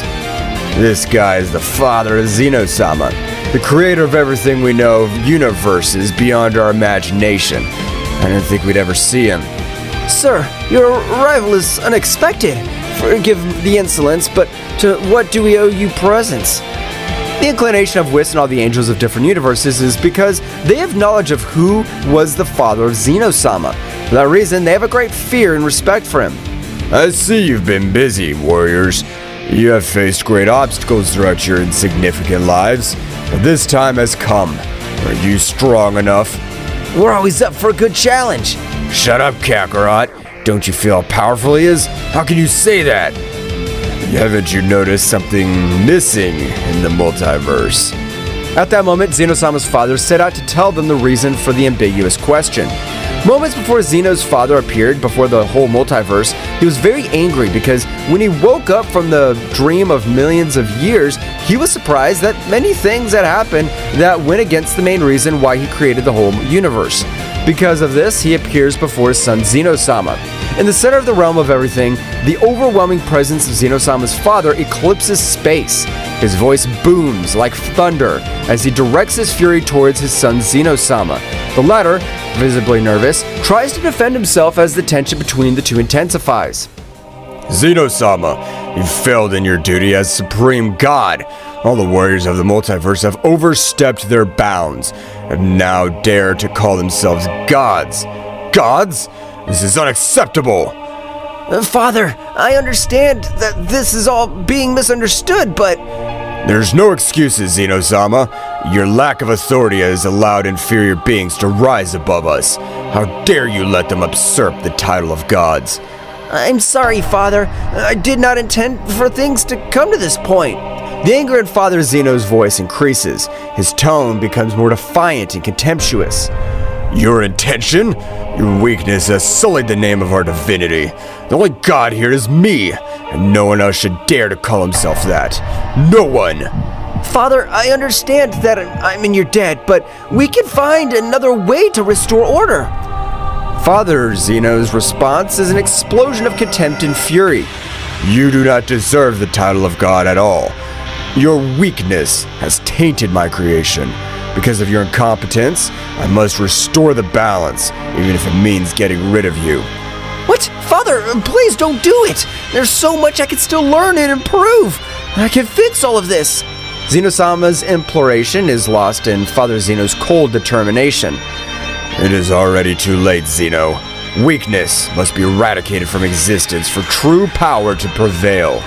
In an instant, Zeno-sama's father unleashes a blast of devastating energy that engulfs Zeno-sama and begins to tear him to shreds as he screams in pain. No, Father, please! Ah! Order has been restored. No one else will dare to challenge my supremacy. I will now take it upon myself to re-establish balance through my creation. In the present day, in front of the terrified warriors, due to what Zeno-sama's father had informed them what had happened to his son Zeno-sama, a being they all adored and feared. You insignificant beings now understand. Because of this, I will destroy all the timelines and universes that exist. I am a divine being, omnipotent, and I can do it. But I will give you a chance to fight for your lives. So I'll organize a tournament in which the strongest warriors of the entire multiverse will participate so that the power will prevail. Earth 2024. What? This can't be true. Do you think we can face something like that, Mr. Piccolo? Oh? We'll have to train a lot physically and, above all, mentally. The idea of a tournament piques his interest, seeing the opportunity to test his own power and perhaps become even stronger. Thraxis Nocturne. Planet sunk in the shadows. A tournament, eh? Well, I'll show that true power is not limited to divine beings. I won't let them destroy our future. I will fight in that tournament and protect my own. A tournament with the strongest warriors, huh? It'll be my chance to show that the Saiyans are not insignificant beings. We will see who is truly divine in this tournament. My empire will prevail. A competition between the strongest. Interesting. I was showed that the Metacoolers are superior in all universes. Nigerian, a world with perpetually cloudy skies where storms of dark energy lash the surface. Father, this tournament will be the perfect occasion to show you that my power surpasses yours. Perfect. I'll show my true power and wreak havoc in every corner of the multiverse. Destruction in a tournament. What a magnificent combination. I will be the ultimate warrior and subdue all under my rule. Let's fight. This tournament will be my stage to demonstrate the power I've obtained. Dracoria, homeworld of the humanoid dragon warriors and the descendants. The threat of destruction is overwhelming. My fire may not be enough to face its dark omnipotence. A shadow that threatens to destroy everything. My ability to manipulate the darkness may not be enough. Even with my swordsmanship, facing an omnipotent divine being will be an unparalleled challenge. This divine being has the power to destroy everything I love. My fire will be my defense. A divine threat. My control over thunderstorms will be enough. This will be a challenge like never before. After seeing the various emotions and thoughts of the main participants of the tournament, Zeno-sama's father begins to explain the rules of this supposed tournament. Minimal beings. The rules are simple. The tournament will be to the death. It'll be held in a timeless space where the laws of time and physics are temporarily suspended. The only way to eliminate an opponent is to make his heart stop. It is by killing him. There's no other way. In this tournament, it is either you or your rival. There's no limits on the use of skills. You must unleash your full potential without restriction, so as not to be destroyed in the process. I'll be the one who will watch over the whole process. The participant who wins will have the joy of facing me, putting his life and the life of his universe at stake. But I'm a PS deity, and I will bring him the opportunity to have a divine power similar to mine for a determined time.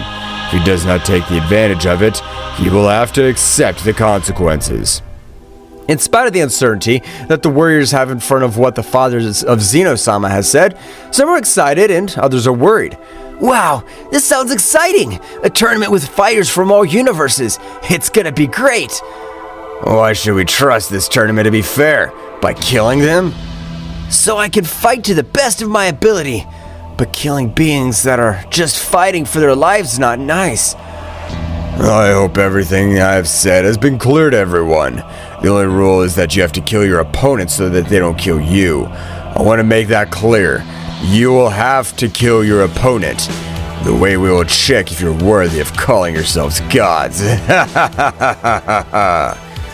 Father Zeno disappears and everything returns to normal. You can see Kakarot's excited about the new enemy that is seen. It is very powerful. Vegeta, scared and worried about his family, angry with Kakarot. Wow, that guy's incredibly strong. I'm excited to fight him in the next tournament. Excited? Do you realize what's at stake, Kakarot? The enemy is dangerous, and we can't just underestimate him. But Vegeta, that guy has awesome power. It's gonna be the best fight of our lives. This is not a game, Kakarot. Do you realize that we're putting our families and the entire universe at risk? I know it's serious, Vegeta, but it's also a chance to get better. Besides, Zeno-sama's father is excited about this. I can't believe you're so carefree. My family's in danger and you're excited about a fight. I'm not saying I'm not serious, Vegeta, but when an opportunity presents itself to measure our power, I can't resist. You always think about the fight, don't you? Sometimes I wish you had a little more responsibility. Vegeta, I understand that you're worried about Bulma and Trunks, but trust that we can protect them. I don't like the idea of someone else deciding about our lives. I understand, Vegeta, but do you really think we can ignore this opportunity? I'm not going to lose my family over a fight, but I also know that I can't stop you from getting excited about the battle. At that moment, the tension between Kakarot and Vegeta is palpable as they prepare to face the new enemy. While Kakarot is filled with excitement for the fight, Vegeta faces the situation with a mixture of fear and determination. Thus, the training of the entire multiverse for their survival of their species began. From the moment on, the most powerful warriors of all the universes began to train with greater intensity in order to save their universes and timelines. After having communicated with the entire multiverse from the realm of everything, the father of Zeno-sama would observe everything from a crystal screen, that the warriors were getting stronger and stronger. He sent his shadow warriors to slow down the process of them. But what is this feeling that stirs my supreme being? A mixture of fascination and disdain. It's inevitable that mortals yearn for more, that they aspire to surpass their boundaries. Yet some of these warriors are reaching levels I cannot allow. Their power threatens the balance I've established. It's enough that they're mere participants in my tournament. They must be contained. They must be eliminated before their ascensions endanger the stability of my creation. My shadow warriors, creatures of the shadow and executioners of my will travel throughout all the universes. They'll be my instruments to stop these reckless advances. I'll not allow the power of these warriors to grow beyond the limits set by my divinity. Father Zeno, we're here to receive your orders. Shadow creatures, my loyal enforcers, the time has come. The universes pulsate with an energy that threatens to destabilize the order I've established. Mortal warriors, in their relentless pursuit of power, are rising to dangerous heights. Their progress must be halted. Your orders are our will. How do you wish us to proceed? Each of you will disperse among the universes. Your mission is to find those warriors who dare to exceed the limits imposed. There's no room for compassion. The threat must be eradicated. Annihilate them without mercy. We will, Father Zeno. No warrior will be strong enough to defy your will. The shadow creatures set off to every universe and timeline to destroy every warrior who would participate. Along the way, they encountered weak warriors who they destroyed with these strong and very powerful ones. It was dusk when suddenly the Earth's atmosphere trembled with an unnatural darkness. In the blink of an eye, shadow creatures emerged from the interdimensional shadows, ethereal and menacing beings that would challenge even the strength of the mightiest warriors. Kakarot and Vegeta, training on the vast battlefield of Earth, sensed the arrival of an ominous presence. Shadow creatures, their ethereal forms and eyes burning with the intensity of darkness, materialized before them. What are you? We are servants of Father Zeno. Your progress has been noted and must be halted. The will of Father Zeno is the supreme law. The warriors have exceeded the allowable limits and will now be destroyed. The shadow creatures moved with an agility that defied logic, leaving behind them trails of darkness. Kakarot and Vegeta prepared for the confrontation, their energies flashing in response to the threatening presence. Well, it looks like we have new opponents. This should be interesting. No matter who sends them, we'll not allow them to stop our progress. The shadow creatures, speechless, rushed towards Kakarot and Vegeta with flashing speed. The battle ahead would not only be a test of strength, but a struggle between light and darkness, between the determination of the warriors and the will of the father of Zeno-sama. The battle rages and the environment, plants, stones, and sky are witness to the incredible demonstration of power. Kakarot and Vegeta, deploying a great amount of ki, are in the center ready to face the two mysterious shadow warriors that attack them. Shadow Creature 1 moves at breakneck speed, leaving only flashes of darkness in its wake. Its form is ethereal, almost impossible to follow with the eye. It attacks with incredible precision, throwing punches and kicks that defy the perception of time. Shadow Creature 2 stands out for its devastating power. Its every strike sends out waves of dark energy that distort the surrounding space. Its presence emanates an ominous aura that shakes even the particles of space. The fight begins with Kakarot and Vegeta charging forward, but the shadow creatures respond with astonishing agility, dodging every blow and counterattacking with almost invisible movements. Faced with the speed of the Shadow Warriors, Kakarot and Vegeta are forced to raise their power to Super Saiyan level. Vegeta, these guys are incredibly fast. I can't even keep up with their moves. Looks like our usual speed isn't enough. We'll have to raise our power to the maximum. Both Saiyans concentrate, their golden auras bursting as they transform into Super Saiyan. Their golden hair lights up the space as they launch into a fierce offensive. But the Shadow Warriors remain equally agile, gracefully dodging the attacks. The intensity of the power illuminates the space. Now, Vegeta, let's go all out. Let's go, Kakarot. The Saiyans rush towards these Shadow Warriors with a fierce offensive. However, the shadow creatures dodge their attacks with surprising grace, moving through the energy blast with ease. Is that the best you can do, Saiyans? Their speed is admirable, but they're still not up to par. Damn it! It can't go on like this, Kakarot. We need something else. You're right, Vegeta. Let's take this to the next level. Faced with persistent speed of the Shadow Warriors, Kakarot and Vegeta rise their power even higher, transforming into Super Saiyan Blue. Their blue auras flash with intensity and the pressure of their power shakes the surrounding space. However, the Shadow Warriors are not daunted. The battle reaches its peak as the four warriors are engulfed in a frenzy of energy. Kakarot launches his attack called Kamehameha, and Vegeta launches his final flash attack, but the Shadow Warriors respond with counterattacks that defy the laws of physics. Then the clash of these powerful attacks causes an immense explosion. At the precise moment that both Saiyan warriors, the shadow creatures, collided their attacks, the explosion resulting from the collision of the attacks left a crater on the battlefield, while a dense smoke obscured the view. Amidst the haze, Goku with a serious but confident expression, and Vegeta, also with a confident expression of having destroyed the shadow creatures with his attacks, stood on guard, ready to face whatever emerged from this smoke. Suddenly, as soon as the smoke dissipated from the battlefield, the shadowy creatures emerged unharmed, floating in the air with an even more intense presence. Their forms twisted, revealing an even darker and more powerful transformation. Now with eyes glowing with a more intense light, the shadow creatures uttered a great malevolent laugh and moved towards Goku and Vegeta with renowned ferocity. The sky was covered with dark clouds and lightning intermittently illuminated the scene. The creatures, once scattered, began to converge into a chaotic mass.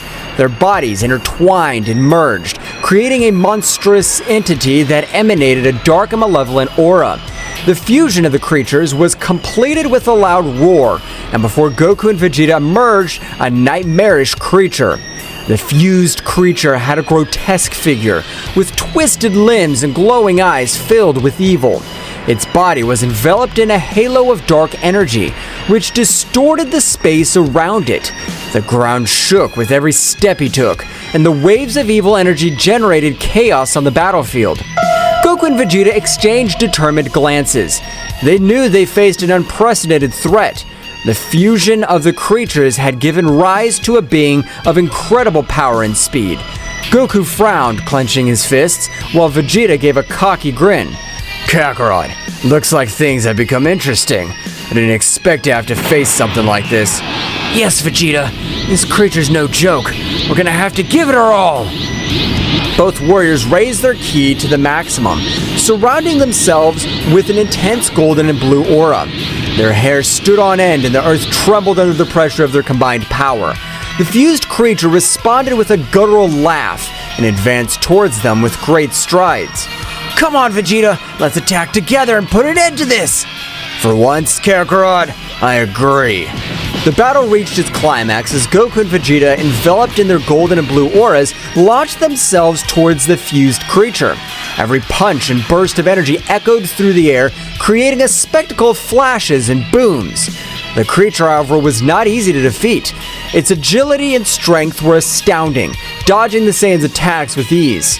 Vegeta, we need to find an opening in its defense. Focus! I know, Kakarot, but this thing's fast.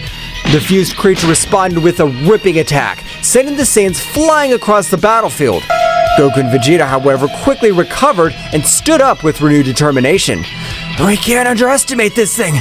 Come on, Vegeta, let's attack together. All right, Kakarot, together we'll defeat it.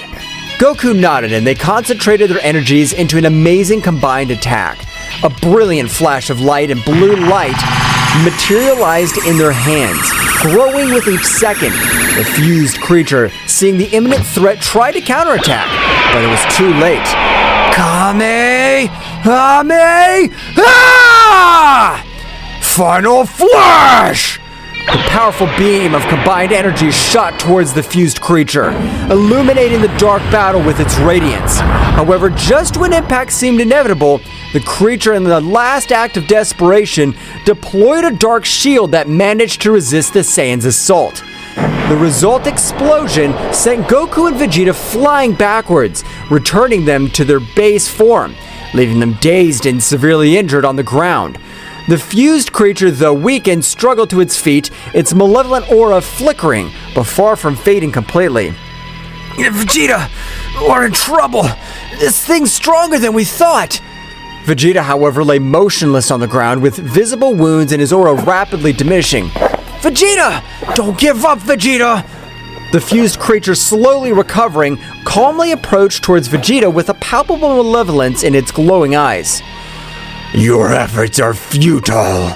I'm the amalgam of darkness itself. This is the end of you, Saiyan Prince. Goku, full of rage and despair, stood up and threw himself towards the creature with what was left of his strength. However, the creature, with a simple wave of its hand, unleashed a wave of dark energy that enveloped Kakarot and threw him violently to the ground. Vegeta, we need a plan. The fused creature approached Vegeta, lifting him off the ground with one hand. The Saiyan Prince, barely conscious, opened his eyes to meet the cold, merciless gaze of his energy. Kakarot, do whatever it takes. The fused creature, with a contemptuous gesture, threw Vegeta back to the ground, leaving him on the verge of death. The battle, which had begun with hope, now became bleaker than ever. With his partner down and his own strength waning, Kakarot faced a strength that seemed insurmountable. Goku, sensing the desperation of the situation, recalled the hermit seeds he carried with him. The moment the fused creature came speeding towards him, Goku managed to dodge that blow swiftly, approached Vegeta and handed him one of the valuable seeds. Vegeta, eat this! It'll give you the energy to keep fighting! At the same time, Goku also consumed one of the seeds. Vegeta, barely conscious, accepted the seed and consumed it urgently. The hermit seed acted quickly, healing Vegeta's wounds and restoring his life energy. Flashes of golden light surrounded the Saiyan Prince. As he stood up, his eyes were gaining determination. Kakarot, don't underestimate me. I can keep fighting. Fine, Vegeta. But we need something else to defeat this creature. Do you remember the fusion technique? Vegeta frowned but nodded in understanding. Both Saiyans positioned themselves in front of the fused creature, focusing their energies. Vegeta, let's do it! Let's merge! I don't think it'll come to this, Kakarot, but I have no choice. Both warriors stood side by side, raising their hands into the front and began to concentrate their energies. The atmosphere was filled with a brilliant glow as the two Saiyans merged into a single entity. The resulting figure was a perfect combination of Goku and Vegeta with a powerful golden aura enveloping their fused bodies. This fusion creature showed signs of unease as it witnessed the transformation. The new Saiyan entity turned to it with a determined look. The fusion between Goku and Vegeta, known as Gogeta, and his Super Saiyan form was now evident. Gogeta, with the combined voice of Goku and Vegeta, said, "Prepare for defeat. We are the fusion of the Saiyans, and there's nothing we cannot overcome." With a unified shout, the Saiyan fusion lunged towards the fused creature with incredible speed and power. The battle between the Saiyan fusion and the fused creature erupted into a frenzy of power and skill. Every move, every blow, every burst of energy shook the battlefield. The earth trembled under the intensity of the confrontation, and the sky lit up with the sparks of energy released during the fight. Gogeta, with the combination of Goku's cunning and Vegeta's determination, proved to be an unstoppable force. However, the fused creature did not yield easily, showing a resilience that defied expectations. Both contenders were at a stalemate, each pushing their limits to the max. Goku and Vegeta, in their fused form, began to feel the need to unleash more power to overcome their more formidable foe. In a moment of perfect synchronization, both Saiyans raised their ki to the limit, and the atmosphere itself began to be distorted with the built-up pressure. It's time to take this to the next level! In a dazzling flash, the Saiyan fusion underwent an astonishing metamorphosis. His once golden hair now turned sapphire blue, and his aura took on a heavenly hue. The transformation to Super Saiyan Blue had taken place. The fused creature recoiled momentarily as it witnessed the new form. Shocked by the magnitude of the power unleashed, however, the Saiyan fusion showed no mercy and lunged towards with dizzying speed. Prepare for true Saiyan strength! The attacks and counterattacks reached a speed that defied perception. The fused creature, despite its previous endurance, was outmatched by the speed and aggressiveness of the Saiyan fusion in its Super Saiyan Blue form. The battle had not yet come to an end. In a final attempt to resist, the fused creature unleashed its own dark power, enveloping the Saiyan fusion in a spiral of chaotic energy. Gogeta, in response, concentrated his energy to the maximum in an act of rage. Let's go farther! The energy surrounding the Saiyan fusion intensified and exploded in a dazzling burst. The bright blue aura became more intense, and the power of the Saiyan fusion increased to unimaginable levels. The sky lit up with glows and waves of energy as the fused creature faced Gogeta's unstoppable strength. However, in an unexpected twist, the creature began to build up a dark and sinister energy, revealing a hidden power. Your resistance is impressive, Saiyans, but you have not seen my true potential. The fused creature transformed, its fusion distorting further. A black aura filled with malevolence surrounded its body as its eyes glowed with terrifying intensity. What the hell is it doing? The fused creature, now imbued with a new dark power, lunged at Gogeta with surprising speed. Despite Gogeta's formidable strength in his Super Saiyan Blue form, the fused creature seemed to be able to anticipate even more. Now you'll experience true darkness. Gogeta sensed the threat, deciding to take his own power to the extreme. In a blink of an eye, he activated the technique, the Kaioken. His blue aura multiplied into a mixture of blue and red, and the intensity of the battle reached levels never seen before. It's time to put an end to this! Kaioken! Gogeta's speed and strength multiplied exponentially, and the fused creature was momentarily caught off guard. However, the creature counterattacked with a blast of dark energy that enveloped Gogeta, but he struggled to resist. Gogeta, in his Kaioken state, felt the need to raise his power even higher. Thus his ki increased, causing the earth to tremble from such immense power, destroying mountains and lifting rocks into the skies. At that precise moment, he disappeared from the sight of the fused creature. appearing from behind and creating a glowing bluish sphere of energy that materialized between his hands. Final Kamehameha! The energy sphere impacted against the fused creature with unparalleled force. The resulting explosion lit up the sky, dispersed the creature's dark energy. However, when the light faded, the fused creature emerged once again, albeit visibly weakened. Do not underestimate my power, Saiyans. I have attained a form beyond your comprehension. Gogeta, sensing the gravity of the situation, prepared for the next confrontation. The battle, far from over, was entering even more dangerous terrain, with the fate of the universe hanging in the balance in this fierce struggle between light and darkness. The battlefield was plunged into utter chaos, with destructive shockwaves reverberating throughout space. Gogeta, with his combined aura of Super Saiyan Blue and Kaioken, was moving at speeds that defied perception. The fused creature, despite his new enhanced form, was momentarily outmatched by the Saiyan warrior's speed. Darkness cannot defeat light. It's time to seal your fate. Though weakened, the fused creature did not give up. With impressive speed, it lunged towards Gogeta, unleashing a series of dark attacks that even defied the Kaioken's speed. Your light is but a fleeting glimmer.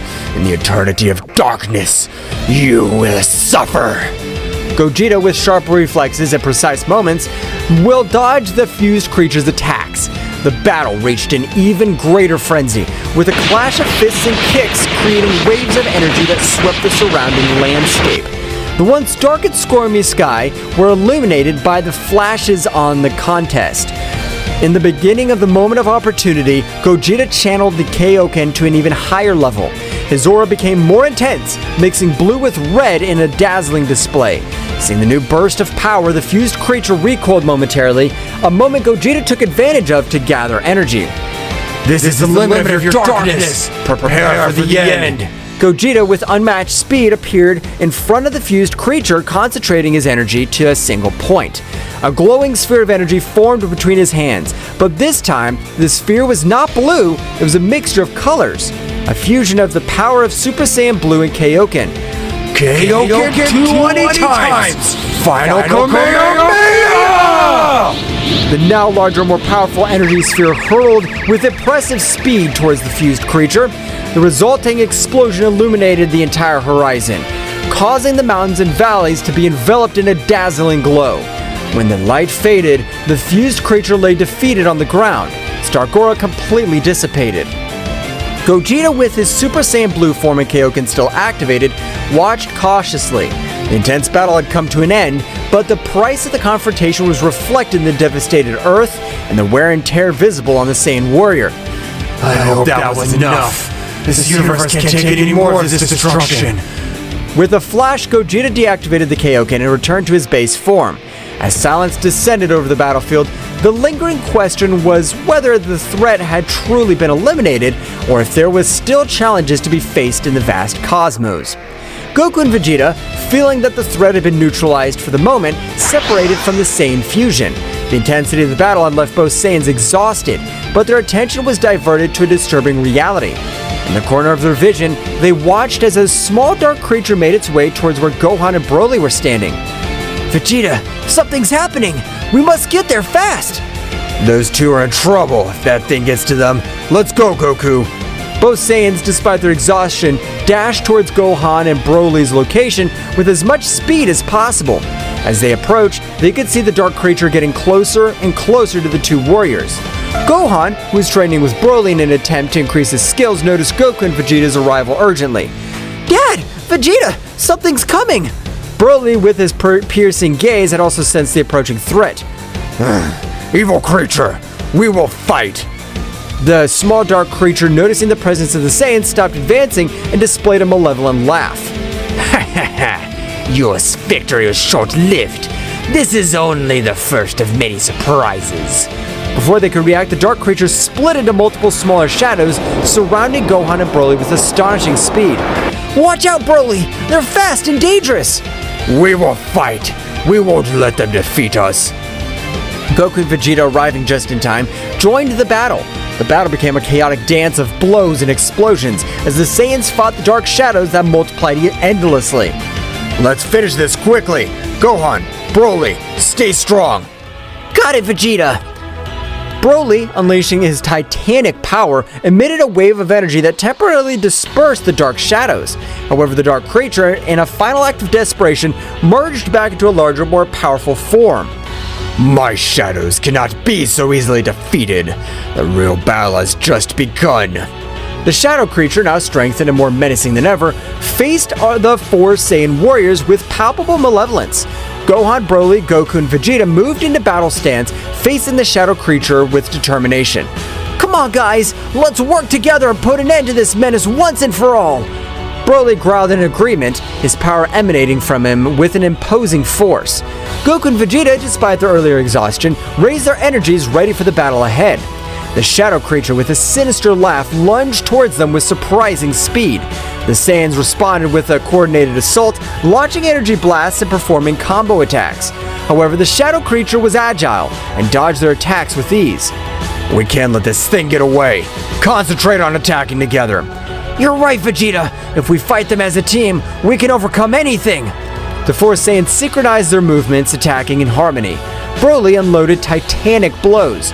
Gohan used his agility and advanced techniques, while Goku and Vegeta coordinated their energies to create a combined assault. Despite their efforts, the shadow creature proved to be resilient and adaptable. It defended with cunning and counterattacked with fury. In a moment of tension, the shadow creature unleashed a dark glow that enveloped its form, transforming to an even more powerful and monstrous version.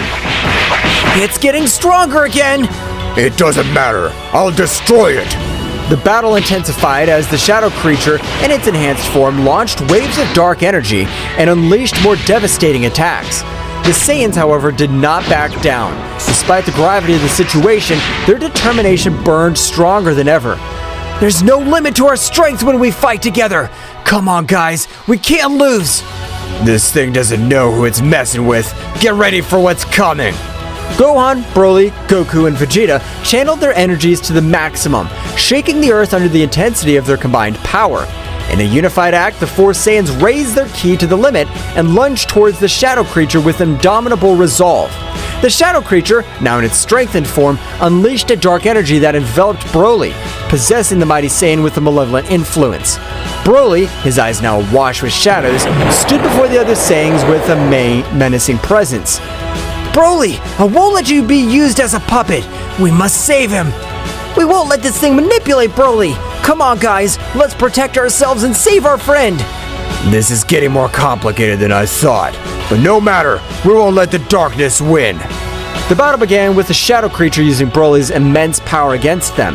The controlled Saiyans' attacks were fierce, with waves of energy and bursts of ki that challenged even the most experienced warriors. The Saiyans dodged and counterattacked, but the shadow creature took advantage of Broly's brute strength to counter his moves. We must weaken it enough to free Broly! Dad, Vegeta, let's follow the plan and attack in unison! The three Saiyans coordinated, launching a series of swift and powerful attacks.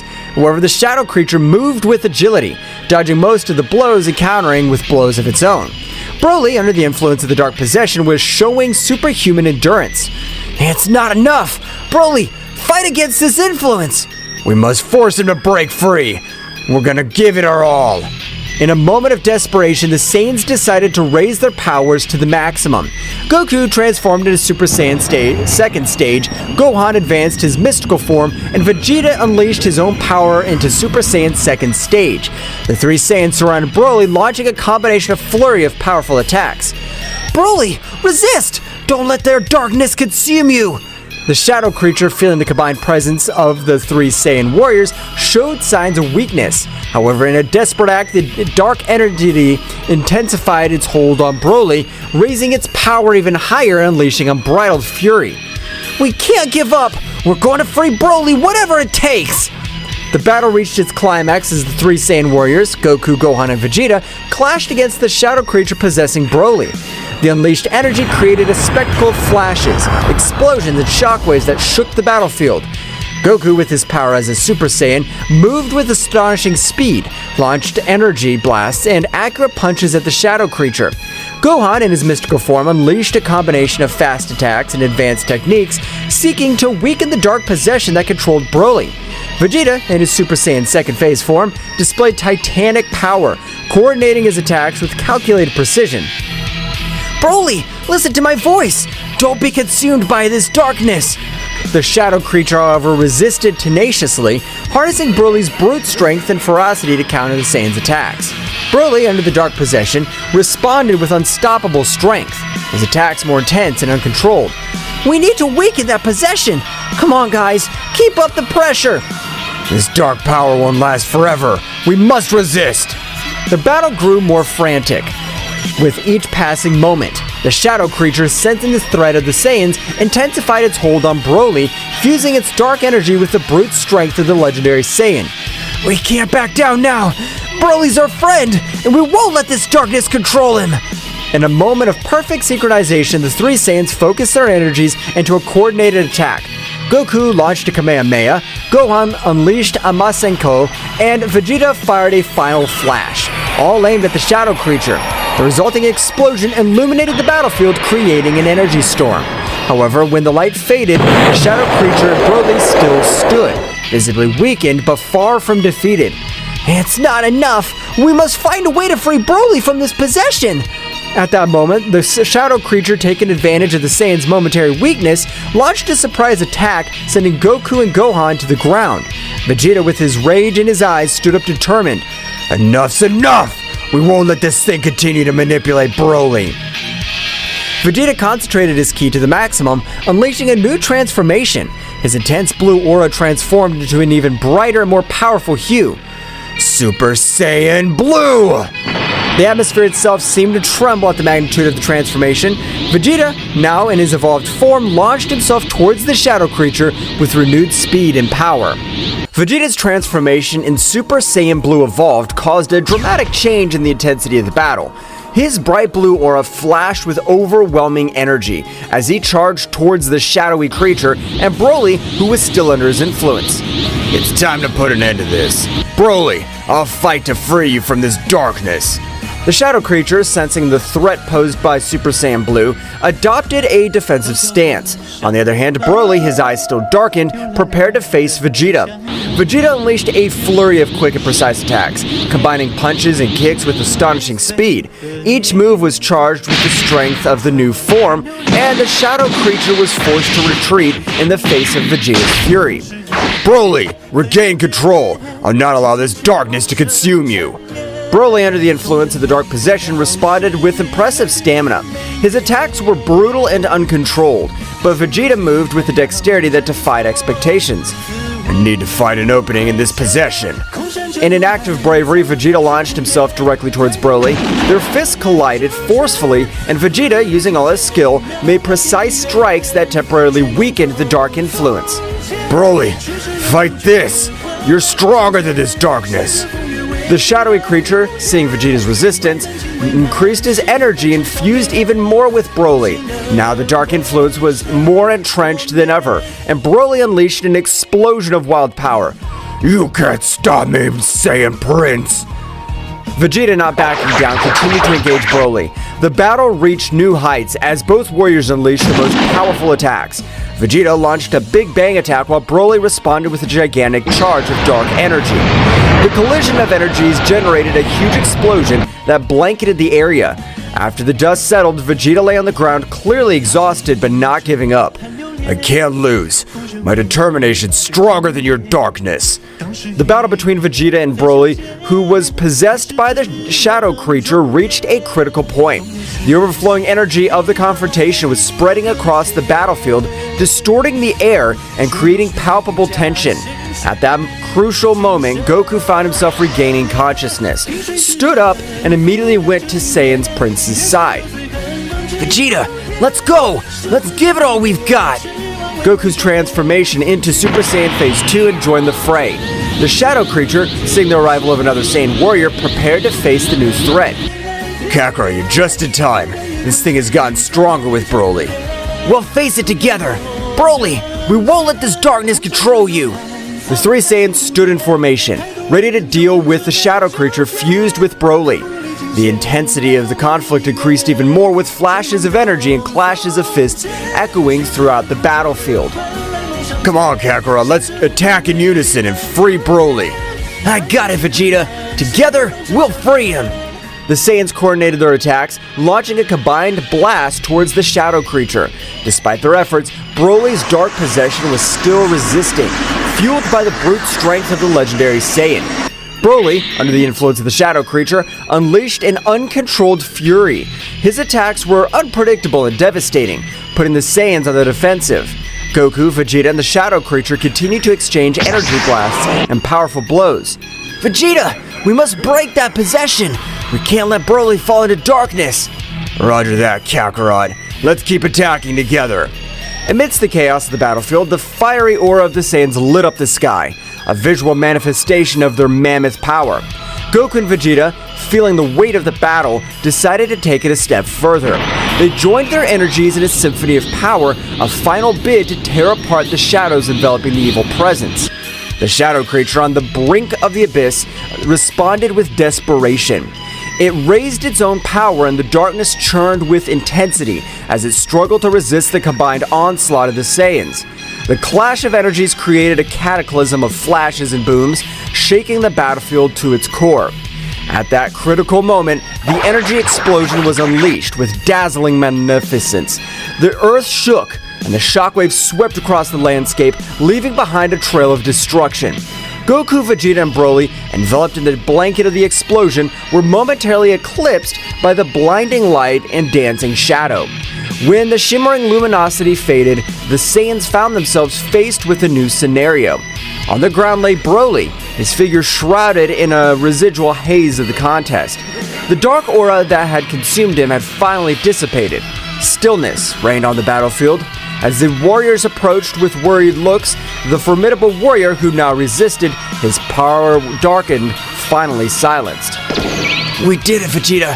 Broly's free. Yes, but this shadow creature's still a problem. We can't let our guard down.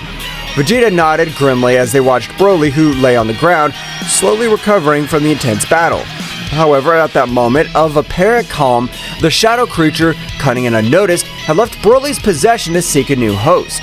The dark entity swiftly swept into the shadows, unnoticed by the Saiyans, who still assessing their companion's condition. Silently, the shadow creature crept towards Gohan, who had been watching the battle from a distance. Gohan, oblivious to the threat looming over him, felt a shiver run down his spine, just as the shadow creature enveloped him with its dark presence.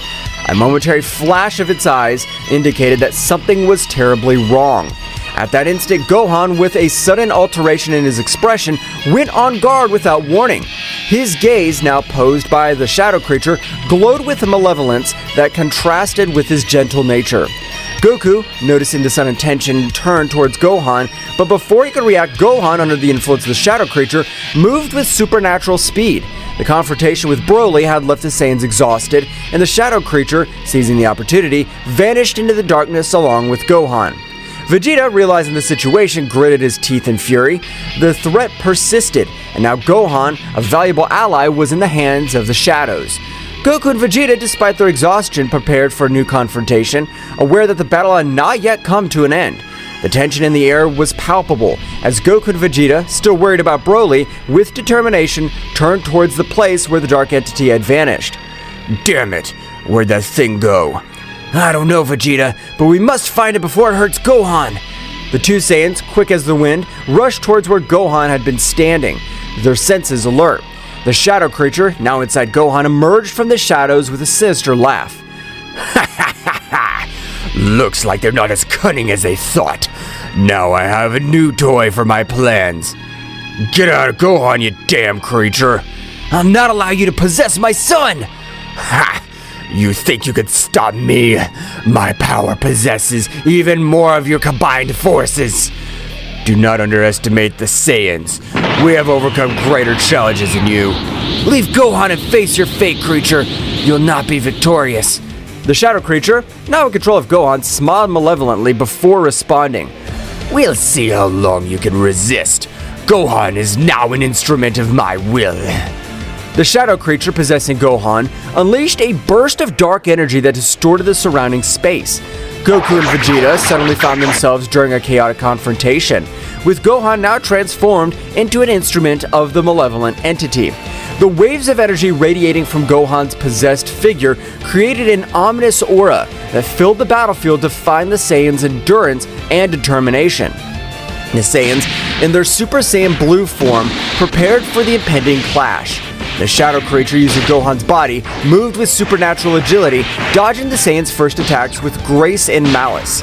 Gohan, his eyes now filled with darkness, lunged at Goku with astonishing speed. Goku blocked Gohan's first few blows with difficulty, feeling the enhanced strength and speed of his new controlled son. The fight was intense, each move charged with power and ferocity. Meanwhile, Vegeta positioned himself strategically, assessing the situation, looking for an opening to attack.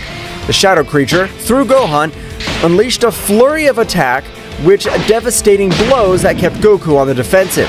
However, Goku's ability to adapt quickly to the battle allowed him to counter the attacks and counterattack with his own overwhelming power.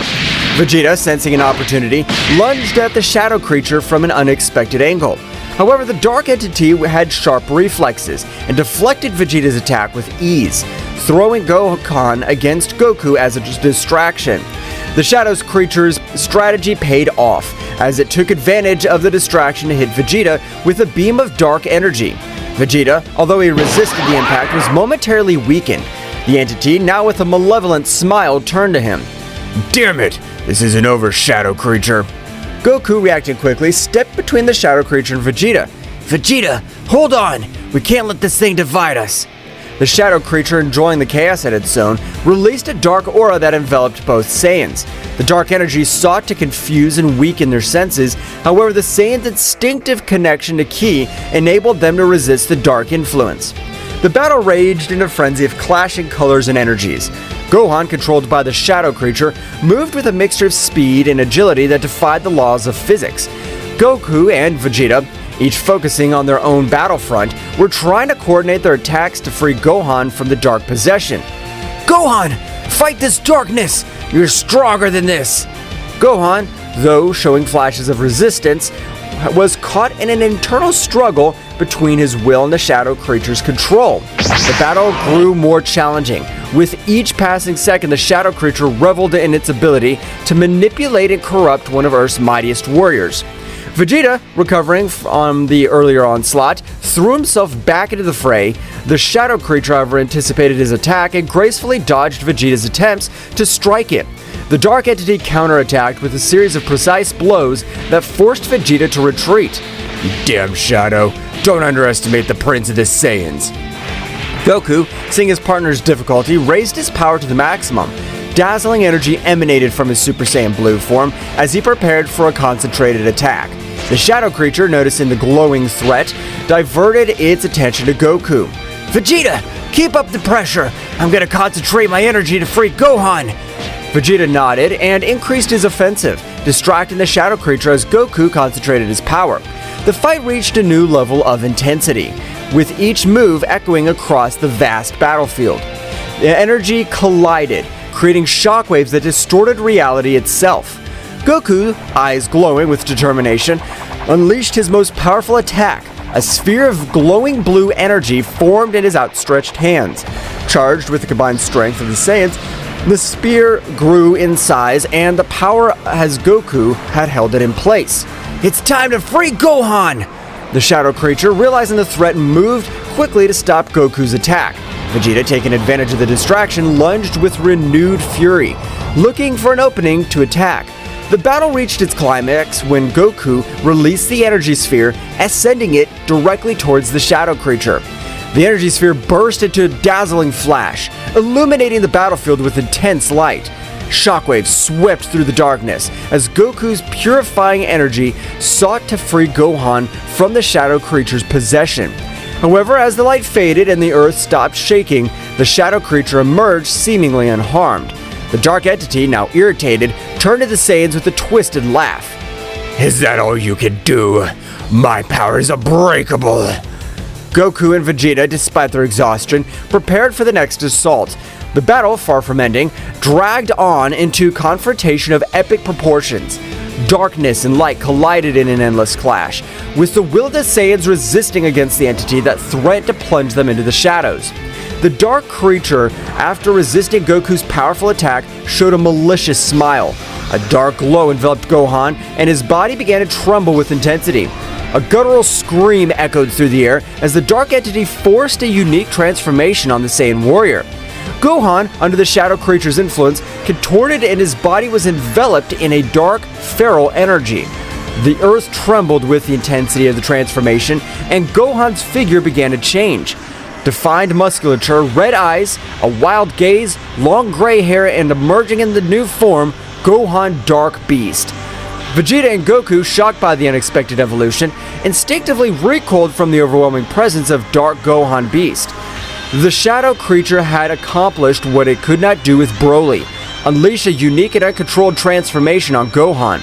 Dark Beast Gohan, now freed from any hint of rationality, roared skyward, emitting an overwhelming energy that shook the battlefield.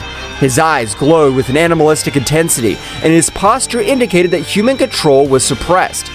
This can't be happening. What did that thing do? The shadow creature managed to unlock something inside Gohan. This won't be easy.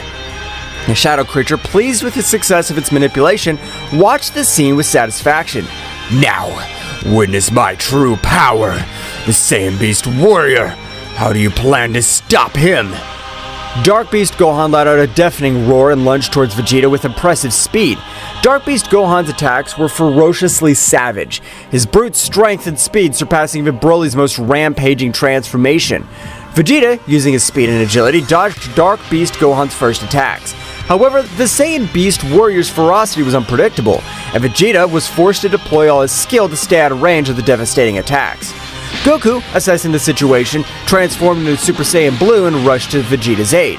The two Saiyans fought in tactical coordination, looking to open an opportunity to counter Gohan's savage new form. The battle became a whirlwind of energy, with explosions and crashes echoing across the battlefield. The shadow creature in the shadows continued to manipulate and fuel Dark Beast Gohan's fury. The Saiyan strategy was becoming more and more challenging as Dark Beast Gohan seemed to be one step ahead, anticipating their moves. Damn it! Gohan Beast is too unpredictable. We must find a way to free Gohan from this transformation. We can't let the shadow control his true power. As the Saiyans faced Gohan Beast's fury, the shadow creature watched from the shadows, enjoying the chaos he had unleashed. The situation was becoming more critical with each passing moment, and the Saiyans' endurance was being tested in the face of Beast Gohan's uncontrollable fury. The battle raged on in a titanic struggle between light and darkness, with the hope of freeing Gohan from the influence of the shadow creature hanging in delicate balance. The Saiyans, determined to overcome this challenge, faced an enemy that had managed to unleash an even greater internal threat than before. While the intense battle raged on the battlefield, Piccolo, the Namekian sage, was immersed in his mental training somewhere secluded. His concentration was so deep that he could feel an abrupt shifting ki, a disturbance that reverberated through space and time. A shiver ran down his back, indicating the gravity of the situation. Something's not right. The Namekian instantly stood up, his cloak billowing as he focused on the direction of the glowing chaos. The power he felt was not just brute force. It was an amalgam of dark energies that seemed to defy the very essence of reality. Wasting no time, Piccolo prepared to approach this side of the conflict. Back on the battlefield, Goku and Vegeta fought valiantly against Dark Beast Gohan, who moved with uncontrollable ferocity under the influence of the shadow creature. The dark entity, sensing Piccolo's arrival, smirked. Looks like we have a new guest. This just gets more interesting. Goku and Vegeta focused on Gohan Beast, noticing Piccolo's presence as he appeared on the battlefield with a serenity that contrasted with the surrounding chaos. What happened here? What have you done with Gohan? That shadow thing possessed Gohan and transformed it into a wild beast. We can't free Gohan this way. The shadow creature manipulates his power in unimaginable ways. Dark Beast Gohan, noticing Piccolo's arrival, turned to him with wild eyes. The shadow creature, enjoying the chaos, prepared for the next act of this heartbreaking play. Welcome, Piccolo. You're just in time to witness the inevitable downfall of these Saiyans. Don't underestimate the Saiyans or my determination. I'm here to free Gohan.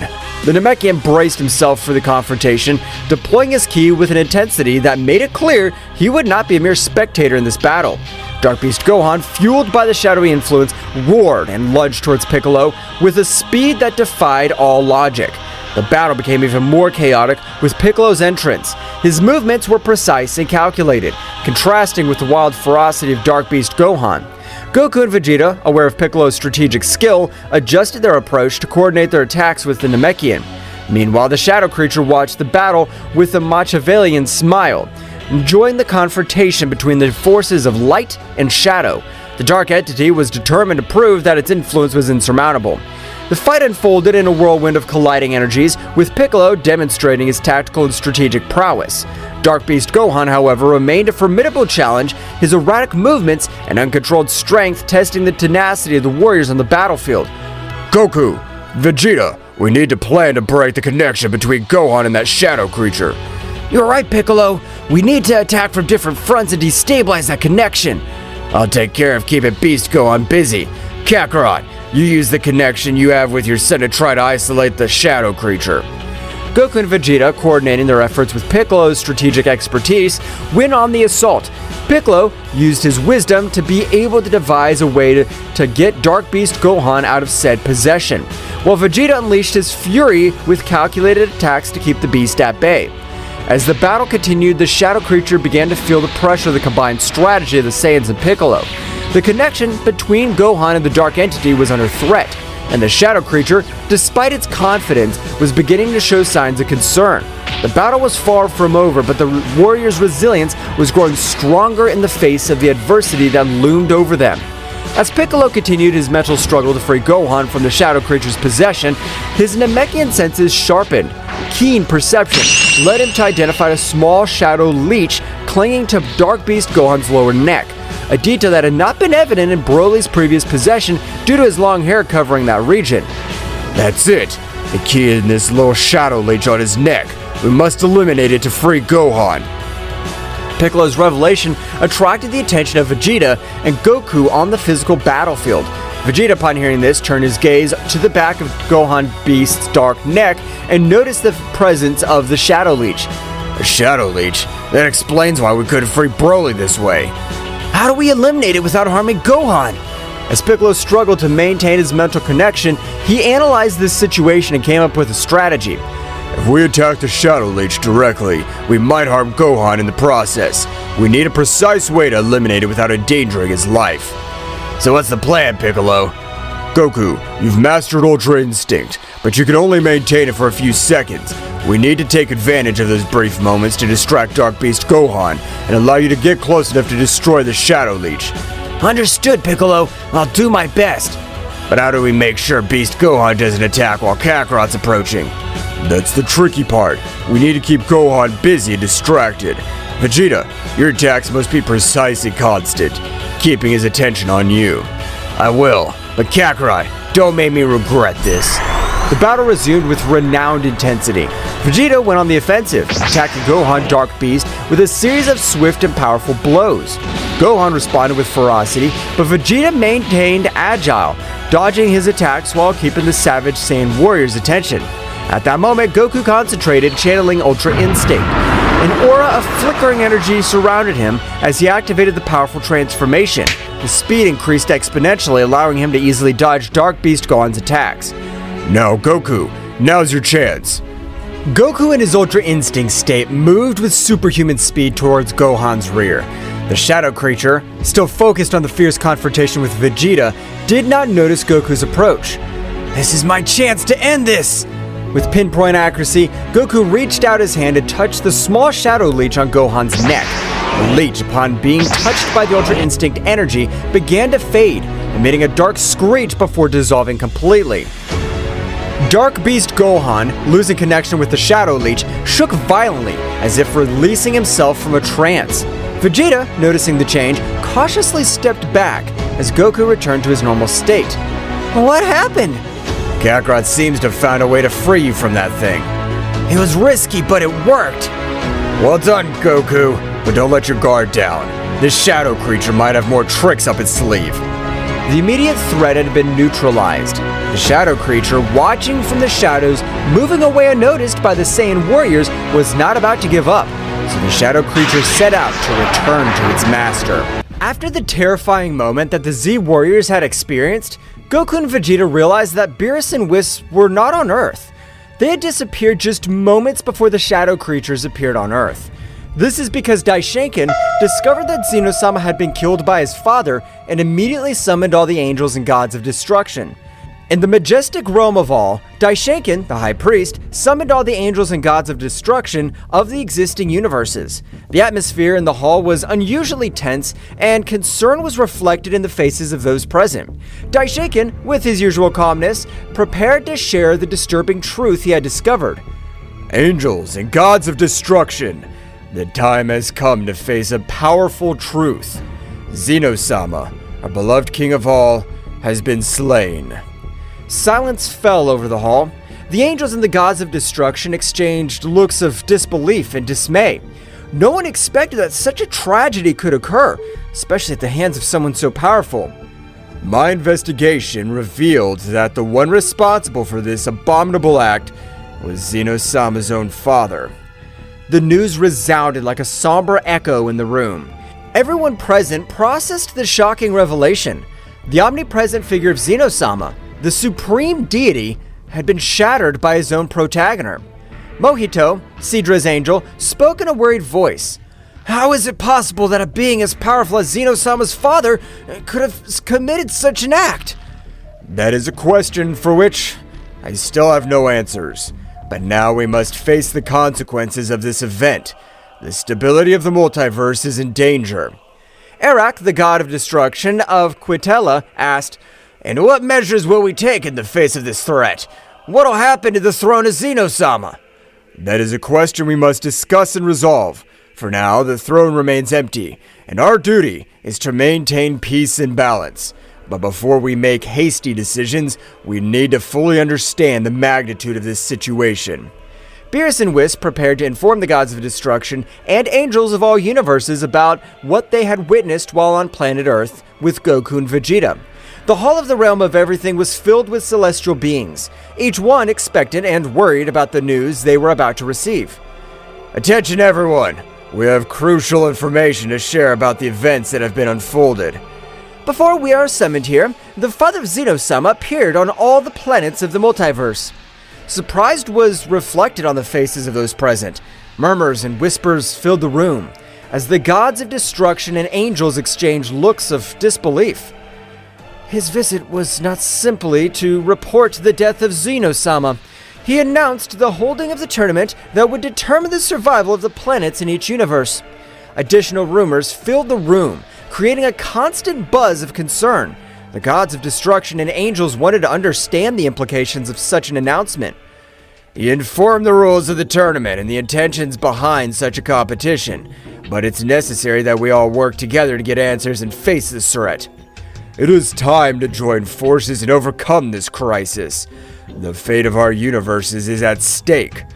As the gods and angels absorbed the gravity of the situation, in every corner of the Hall of the Realm of Everything, conversations and plans were brewing to confront the mysterious tournament that threatened to upset the balance of the multiverse. Uncertainty hung in the air, but the determination of the divine beings was determined to face the unknown that lay ahead. In the Hall of Everything, Daishinkan, the High Priest, sensed the imminent arrival of extremely powerful entities heading for the different planets of the multiverse. His face reflected seriousness as he prepared to inform all the angels and gods of destruction present of the coming threat. Gods and angels of destruction, the time has come to face a new and challenging threat. Entities of great power are headed towards the planets of our universes, and their goal seems to be a direct confrontation with the strongest warriors of each world. The expressions of those present became serious. Aware of the gravity of the situation, Daishinkan continued with determination. It's crucial that we move quickly to protect the strongest warriors of each planet, regardless of which universe they belong to. The threat we face does not respect universal boundaries, and we must act with unity to preserve the balance. Vados, the Angel of Champa, raised his hand. How do you plan for us to move, Daishinkan? We each have responsibilities in our universes. I understand the complexity of this situation, but the magnitude of this threat requires immediate action. I suggest that every angel and god of destruction move to the planets threatened by this unknown force. We must prevent the strongest warriors from being defeated before we can fully understand our enemies. Sounds like a sensible plan, Taishenkin. If we all work together, we can protect our warriors and gain more information about these powerful entities. Each angel and god of destruction nodded in agreement, accepting the need to act immediately. They moved quickly to the various planets, casting aside universal barriers in a joint effort to safeguard the multiverse. May the wisdom and power of each of you guide this effort. Let us not underestimate this new threat. Our duty is to protect the existence of our universes. With those words, the angels and gods of destruction dispersed, leaving the Hall of All in preparation to face a challenge that transcended universal boundaries and demanded the collaboration of all divine beings. Uncertainty hung in the air, but determination to preserve the balance of the multiverse guided the powerful beings in their joint mission.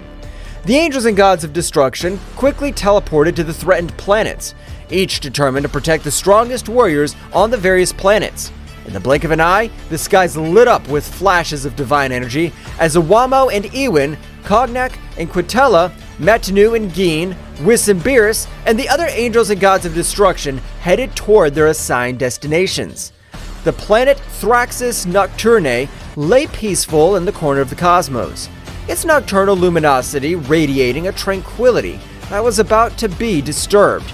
In the vast space, Awamo the angel, with his small book in hand, and his god of destruction Ewin, an imposing figure with a stern gaze, detected the arrival of a shadow creature, a minion of Zeno-sama's father. The creature, shrouded in malevolent darkness, descended with malevolent determination towards Thraxis Nocturnae. Ewin, without hesitation, deployed his energy of destruction while Awano stood by, hoping to resolve the conflict without a bath of chaos. Creature, your darkness will not be tolerated in this realm. Stop your destructive plans. The shadow creature emanated a guttural growl, its presence emanating an unnatural energy that distorted the space around it. The space battle began with an explosion of opposing forces. Ewin launched destructive beams, while Awamo used his speed to dodge the attacks and assess the situation. Ewin, this creature's stronger than we imagined. We must be cautious. I know, Awamo, but we can't let him destroy Thraxis Nocturnae. We must give our best. The shadow creature, agile and evasive, responded to the attacks with dark energy waves that distorted space. The battle spread across the firmament, leaving traces of destructive energy in its wake. Ewin tried to anticipate the creature's movements. However, the shadow creature proved to be agile and adaptive, countering every strategy with an unmatched dark force. Our conventional methods don't work. Ewin, we need to combine our forces. I agree, Awamo. It's time to show them the true power of destruction. Awamo and Ewin merged their energies, creating a flash of light that defied the surrounding darkness. The shadow creature, perceiving the threat, intensified its own energy, generating a collision of cosmic forces that shook space itself. The battle reached a fever pitch, with cosmic explosions lighting up the scene as Awamo and Ewin struggled to contain the darkness. The struggle took place not only on the physical plane, but also on the spiritual one, where the will to protect Thraxis Nocturnae was pitted against the ruthless ambition of the shadow creature. The fusion of Awamo and Ewin unleashed a dazzling energy that eclipsed even the nocturnal luminosity of Thraxis Nocturnae. The gold and violet glow enveloped the divine couple as they prepared to face the dark threat looming over the peaceful planet. It's time to show the true extent of our power, Awamo. The shadow creature, aware of the growing threat, rushed towards them with supernatural speed. Awamo, with his keen perception, anticipated every movement of the creature, allowing the couple to dodge its onslaughts with heavenly elegance. Keep calm, Ewin. We must synchronize our movements to counteract their darkness. Ewin nodded and unleashed a series of destructive energy blasts that lit up the space around him.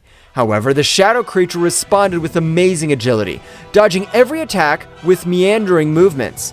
The battle became a cosmic game of strategy and speed. The Angel Awamo and the God of Destruction Iwin soon realized that in order to defeat this entity, they would need a coordinated attack that transcended the limits of their individual abilities. In a moment of perfect timing, they unleashed a gale of combined energy. Awamo channeled the energy of destruction while Iwin released violet flashes of destruction. Focus your energy, Awamo. Let's get rid of this darkness once and for all. Awamo nodded and joined the attack with determination. The fused energy of both Angel and God turned into a spear of golden and violet light that pierced through space with an impressive speed. The shadow creature, caught in the torrent of power, let out a heart-rending howl as it was enveloped by the luminosity. The impact was abysmal, generating an expansive wave that shook the cosmos. The darkness that enveloped the creature began to dissipate, revealing its twisted and weakened form. Awamo and Iwin, exhausted but triumphant, stood on guard ready for any eventuality. We have managed to contain their darkness, but we can't let our guard down. The shadow creature, now visibly weakened, recoiled before the imposing presence of Awamo and Iwin. The light had prevailed over the darkness in the cosmic corner of Thraxis Nocturne. The divine couple remained firm in their duty to protect the planet that this creature wanted to destroy. However, the battle was not yet over, and the fates of the planets remained uncertain in the vastness of space. After the shocked combined attack of Awamo and Iwin, the space around Thraxis Nocturne was vibrating with the residual energy of the cosmic battle. The shadow creature, apparently weakened, remained suspended in the cosmic void, enveloped in a dark glow that seemed to absorb the surrounding light.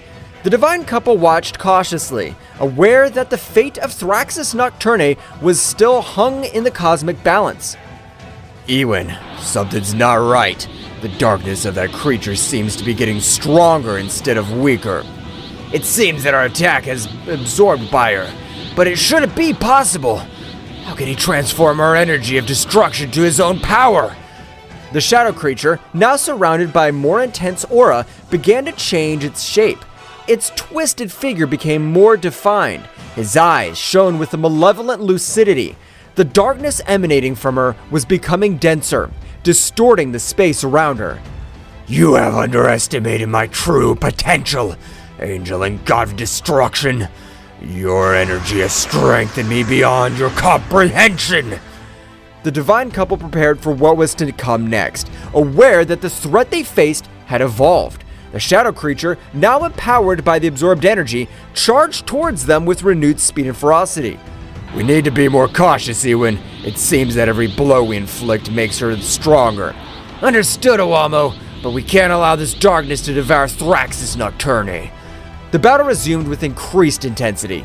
The shadow creature attacked with bursts of dark energy that cut through space, while Awamo and Iwin responded with flashes of golden and violet light. The cosmic dance of lights and shadows painted an epic picture in the vastness of the universe. Each blow and backlash echoed like thunder in space, distorting reality itself. Awamo, with his keen perception, tried to anticipate the movements of the dark creature, but the dark entity proved to be unpredictable.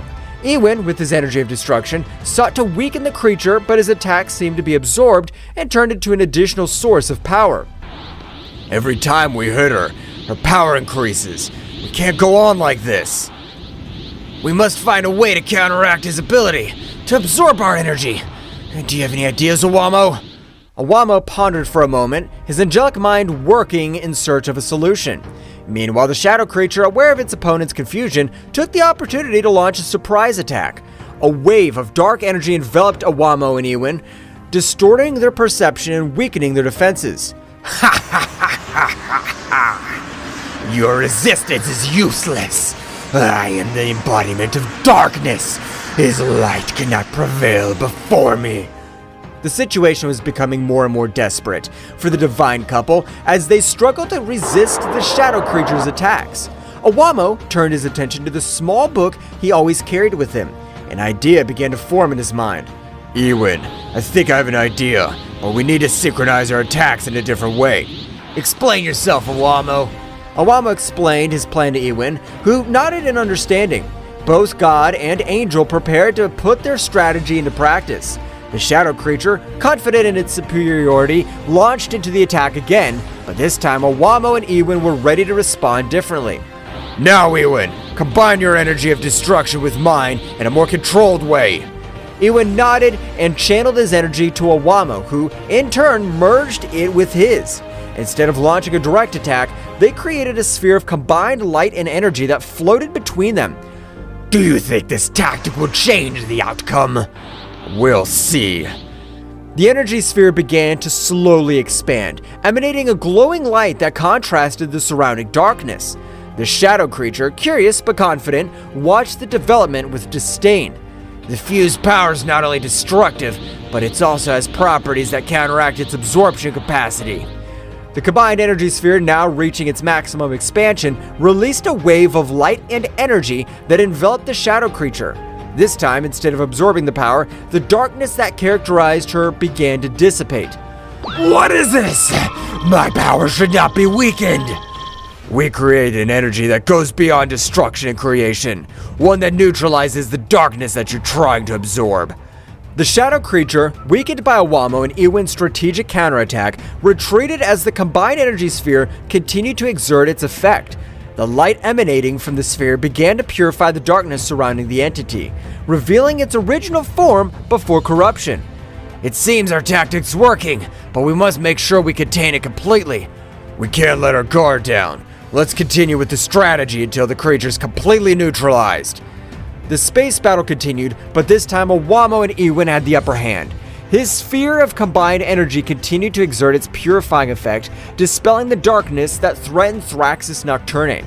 With each passing moment, the shadow creature grew weaker.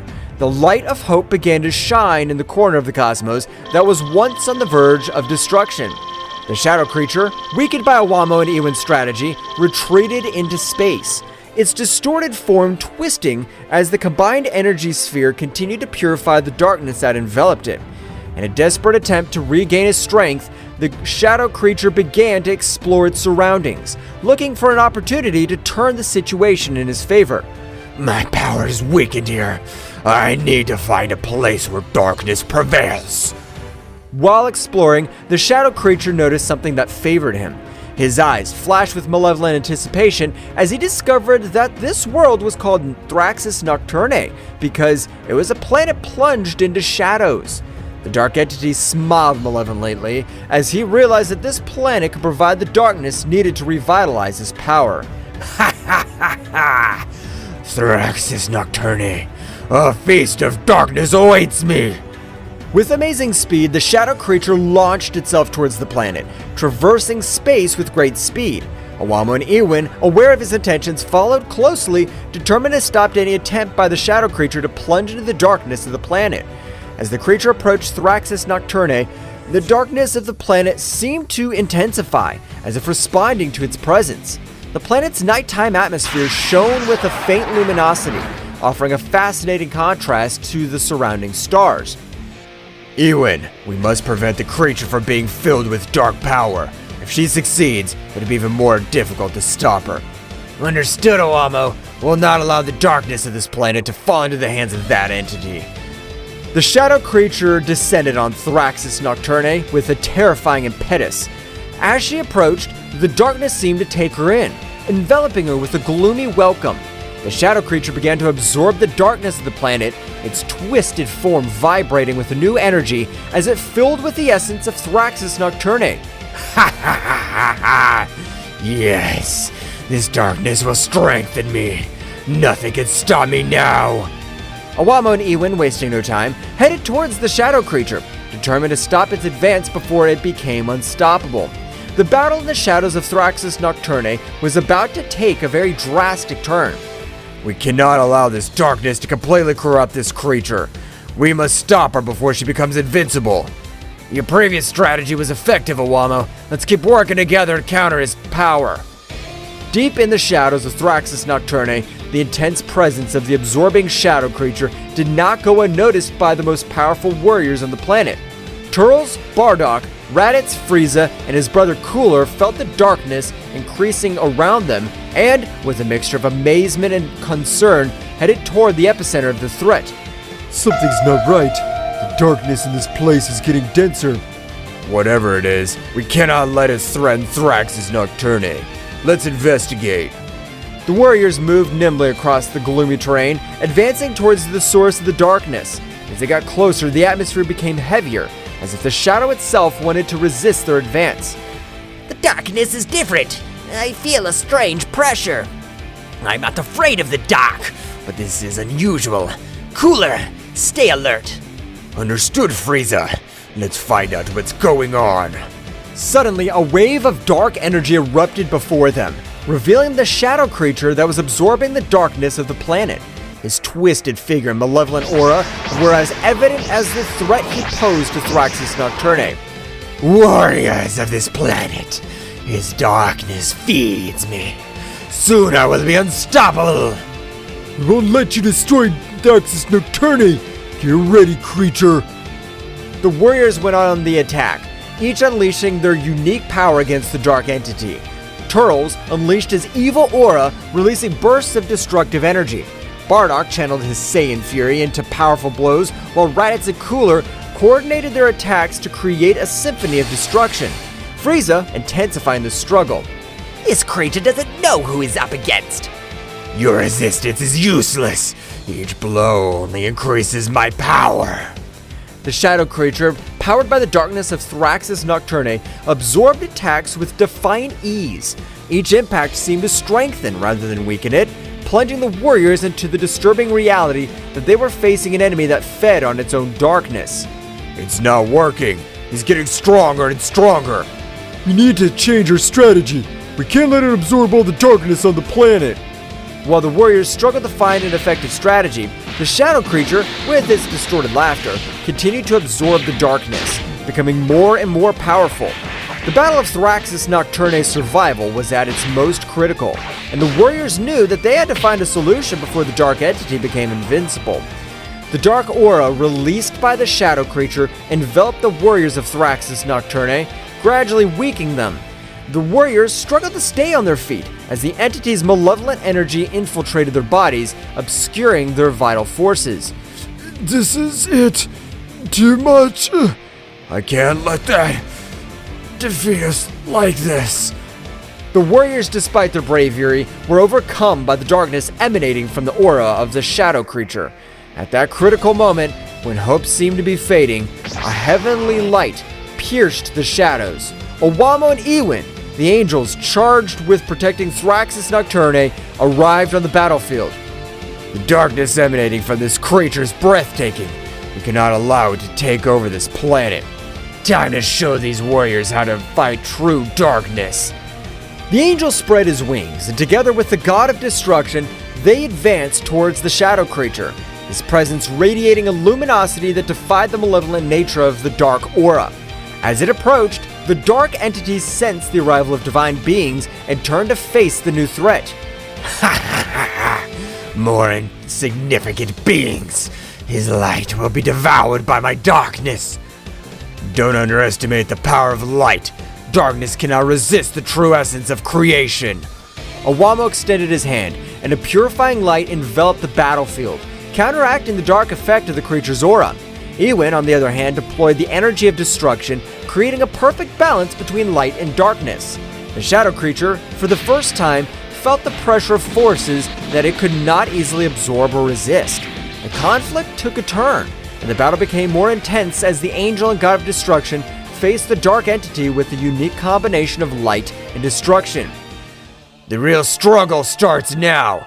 We'll protect Thrax's Nocturne from the darkness you represent. The fight between the angels and the shadow creature reached impressive levels, with bursts of energy illuminating the dark planet of Thrax's Nocturne. Meanwhile, the warriors, freed from the debilitating effects of the dark aura, watched the fight, hoping that their planet would not be destroyed. In the dark skies of Thrax's Nocturne, the stage was transformed into a cosmic battlefield, where divine light and malevolent darkness collided in an epic confrontation. Owamo and Ewin, the guardians of this planet, displayed their celestial power with a grace and precision that defied description. The glow of the purifying light emanating from Ewin and Owamo spread across the space, illuminating the shadows that the shadow creature was trying to grasp. Iwin and Awamo's every move was a ballet of divine energy, as they gracefully dodged the dark attacks encountered with unstoppable force. Awamo's wings shone with a resplendent light, like stars in the night, as he invoked the very essence of creation to repel the dark forces rising up against him. By his side, Iwin radiated an imposing presence, with his penetrating gaze fixed on the creature as it defying the darkness itself. The shadow creature, on the other hand, was fighting with an impressive ferocity, trying to resist the overwhelming power of Iwin and Awamo. Their dark attacks were launched like ravenous shadows, seeking to consume the divine light that surrounded them.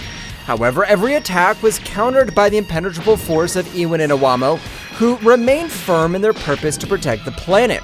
The clash between light and darkness created a symphony of cosmic energy, with flashes of light and bursts of energy illuminating the firmament. The light will always prevail over the darkness. Your power is formidable, but it cannot resist the purity of creation. You can't stop me. I'm the very embodiment of darkness. Darkness can be powerful, but the real strength lies in balance, and we represent that balance. Iwin and Awamo continued to deploy their energy with amazing precision, creating light barriers that repelled the attacks of the shadow creature. Every movement of Iwin and Awamo was imbued with a divine elegance and grace, while the creature struggled with a desperate ferocity. Our mission is to protect the harmony of the universe, and that includes protecting this planet from your darkness. You can't stop me. I'm inevitable. The shadow creature launched waves of dark energy, but Iwin and Awamo easily repelled them, maintaining an opposing presence in the midst of battle. Every blow of Iwin and Awamo resonated with the force of creation, while the creature struggled more and more desperately. The darkness can be a challenge, but our determination's unwavering. We'll not let you destroy this planet. Your power may be formidable, but it cannot equal the eternal light of the universe. The battle continued with Iwin and Awamo and the shadow creature facing off in an epic clash between light and dark. In the midst of the struggle, Father Zeno silently watched from his kingdom, perceived the magnitude of the conflict. With an imperceptible gesture, he decided to intervene, taking Iwin and Awamo to a mental plane where they could confront the shadow creature in a terrain beyond the physical. In a flash of dazzling light, Awamo and Iwin were transported to an ethereal realm, where the laws of the universe twisted and blurred. Where are we, Iwin? We have entered the realm of the mind, a place where reality is molded according to the will of the observer.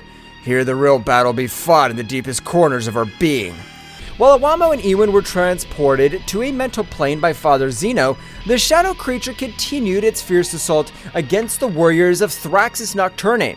Turles, Bardock, Raditz, Frieza, and Cooler, the most powerful warriors on the planet, rose up against the darkness that threatened to consume their home. The shadow creature, imbued with a dark and malevolent aura, hovered over them with an overwhelming presence. He distorted his energy, enveloping everything around him, tearing reality itself apart, and threatening to plunge the planet into an abyss of chaos. We won't let you destroy our home, shadow monster.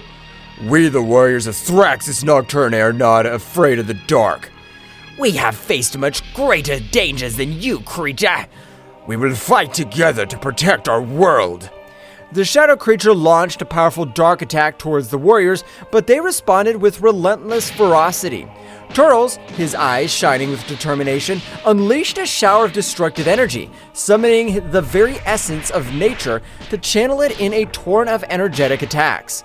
Their powerful attacks cut through the darkness with devastating precision, creating dazzling explosions that lit up the planet's night sky. Bardock, with his fiery ki and indomitable spirit, channeled his energy into a powerful attack. His fists were burning with a searing intensity as he launched a concentrated burst of energy towards the shadow creature, challenging its strength with its own. Bardock's attack resonated with the determination of an invincible warrior, willing to give everything for the protection of his world. Raditz and Cooler, united in battle, joined in a coordinated assault on the shadow creature. With fluid and coordinated movements, they launched bursts of energy from different angles, creating a barrier of attacks that surrounded their enemy. The shadow creature struggled to defend itself against the combined onslaught of the two powerful warriors, but its resistance was challenged by the determination and skill of Raditz and Cooler. Meanwhile, Frieza, with his golden form glowing with a golden aura, was preparing to unleash his full power against the shadow creature. His eyes shone with a cold and calculated determination as he focused his energy on a devastating attack. With a graceful and precise movement, Frieza unleashed a burst of golden energy that swirled with unparalleled destructive power, threatening to envelop the shadow creature in a mantle of fire and destruction. The battle escalated as the warriors of Thraxus Nocturne bravely faced the darkness that threatened their world. Every blow, every burst of energy echoed through space, creating a spectacle of destruction and determination. Meanwhile, on the mental plane, Awamo and Ewin were engaged in a metaphysical struggle against Father Zeno, an omnipotent entity whose presence radiated an aura of indescribable power. Ewin and Awamo, aware of the gravity of the situation, desperately sought the intervention of Father Zeno to counter the threat of the shadow creature. However, to their surprise, Father Zeno solemnly informed them that they could not intervene directly, since the balance of the universe had to be kept intact even in times of crisis. Awamo and Ewin, although unhappy with Father Zeno's decision, understood the importance of respecting the laws of the cosmos. With determination, they plunged even deeper into the metaphysical struggle, using all their ingenuity and power to find a solution to the crisis unfolding in Thraxus Nocturne. As a confrontation on the mental plane reached its climax, Awamo and Ewin found themselves face to face with the imposing Father Zeno. His figure radiated an indisputable authority, but also an aura of mystery that aroused restlessness in the Ewin and Awamo. Awamo, with his usual serenity, broke the tense silence that filled the ethereal space. "Father Zeno," he began in a firm but respectful tone, "could it be you that... were you the one who sent the shadow creatures to destroy the planets?" Father Zeno, with an unflappable expression, nodded slowly.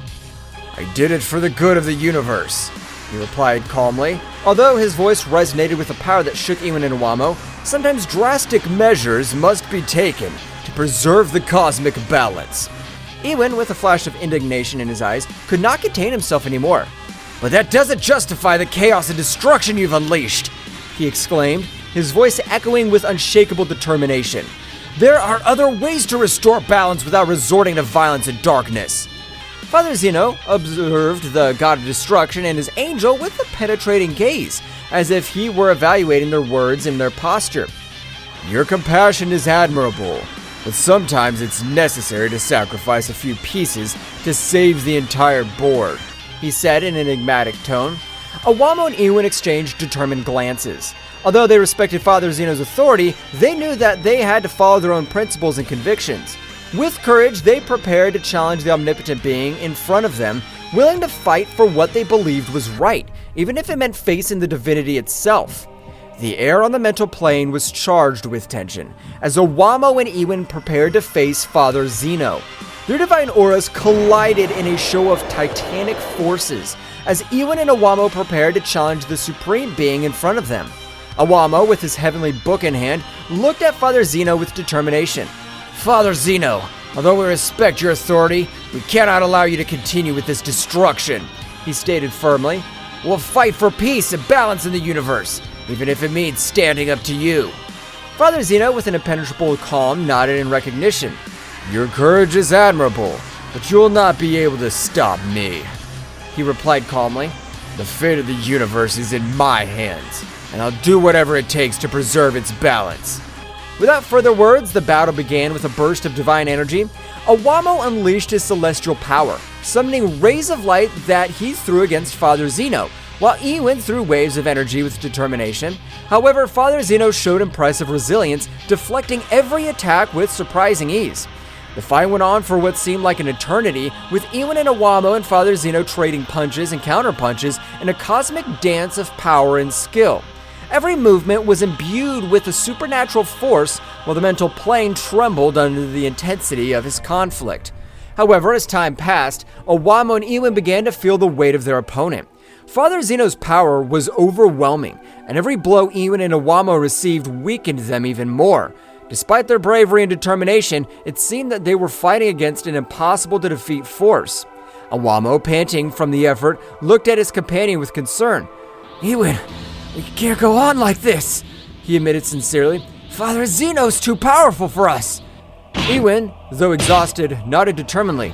I know, Awamo, but we can't give up, he replied firmly. We must keep fighting for Thraxus Nocturne and for all beings in the universe. With a final effort, Ewan and Awamo gathered their forces to launch a final attack against Father Zeno. However, the Supreme Being easily overcame them, deflecting his power with a contemptuous gesture. Father Zeno looked at Ewan and Awamo with a mixture of admiration and regret. They're brave, but their struggle has come to an end, he solemnly declared. Accept your defeat and let fate take its course. With a resigned sigh, Awamo and Ewan surrendered to Father Zeno's overwhelming strength. Although they had fought with all their heart and soul, they knew that they could not defeat the Supreme Being in front of them. Father Zeno, with a compassionate look, looked at them benevolently. Rest now, my brave creations, he said gently. His bravery will be remembered throughout the universe. Father Zeno, with an unflappable expression, extended his hand towards the exhausted Ewan and Awamo. In an instant, a powerful burst of cosmic energy emanated from his palm, enveloping Awamo and Ewan in a dazzling radiance. Ewan and Awamo screamed in agony as Father Zeno's energy enveloped them, feeling every fiber of their being torn apart under the relentless power of the Supreme Being. Their bodies, imbued with divine light, were slowly consumed in the maelstrom of energy, fading little by little into the aether of the cosmos. Awamo and Ewan fought with all their might to resist the cataclysm that engulfed them, but it was useless. The power of Father Zeno surpassed them in every respect, and they were soon reduced to mere shadows of their former glory. With the last gasp, Awamo and Ewan exploded, leaving body parts all over the mental space, dissipating into cosmic nothingness while their essence merged with the universe. At that precise moment, we return to the earthly plane, where the fierce battle between the most powerful warriors of Thraxus Nocturne and the shadow creature was reaching its climax.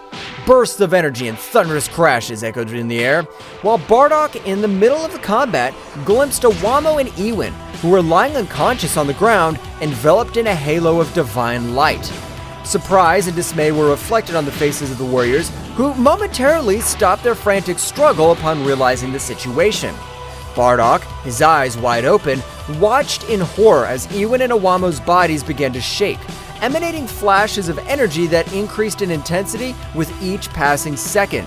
A tense silence enveloped the battlefield as everyone watched the scene in disbelief. Suddenly, a heart-rending explosion echoed in the air, making the earth and sky tremble. Bardock and the other warriors were thrown back by the force of the explosion, protecting themselves as best as they could from the shockwave that was spreading around them. When the afterglow of the explosion faded, what was left was a smoking crater where Awamo and Ewan once stood. The warriors slowly stood up, stunned by what they had just witnessed, as the shadow creature, now shrouded in an even denser darkness, prepared to lash out again before the protecting warriors of Thraxus Nocturne. Bardock clenched his fist determinedly, feeling a mixture of sadness and fury burn inside him. He knew that they must continue the fight, not only for the honor of their planet, but also in memory of their brave fallen guardians. With a war cry, the warriors rushed into combat again, determined to avenge the loss of their comrades and protect their home from the darkness that threatened to consume it. After the devastating explosion that killed Awamo and Ewan, the warriors of Thraxus Nocturne gathered in a circle, still stunned by what had happened. Bardock, with a gloomy look, broke the silence with a grave tone. Damn it! What the hell just happened? Turtles, frowning, shook his head in disbelief. I don't know, but we can't let this sacrifice be in vain. We need to get this thing over with once and for all.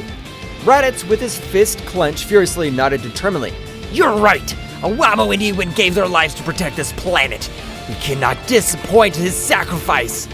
Frieza, with his usual impassive expression, spoke in a cold and calculated tone.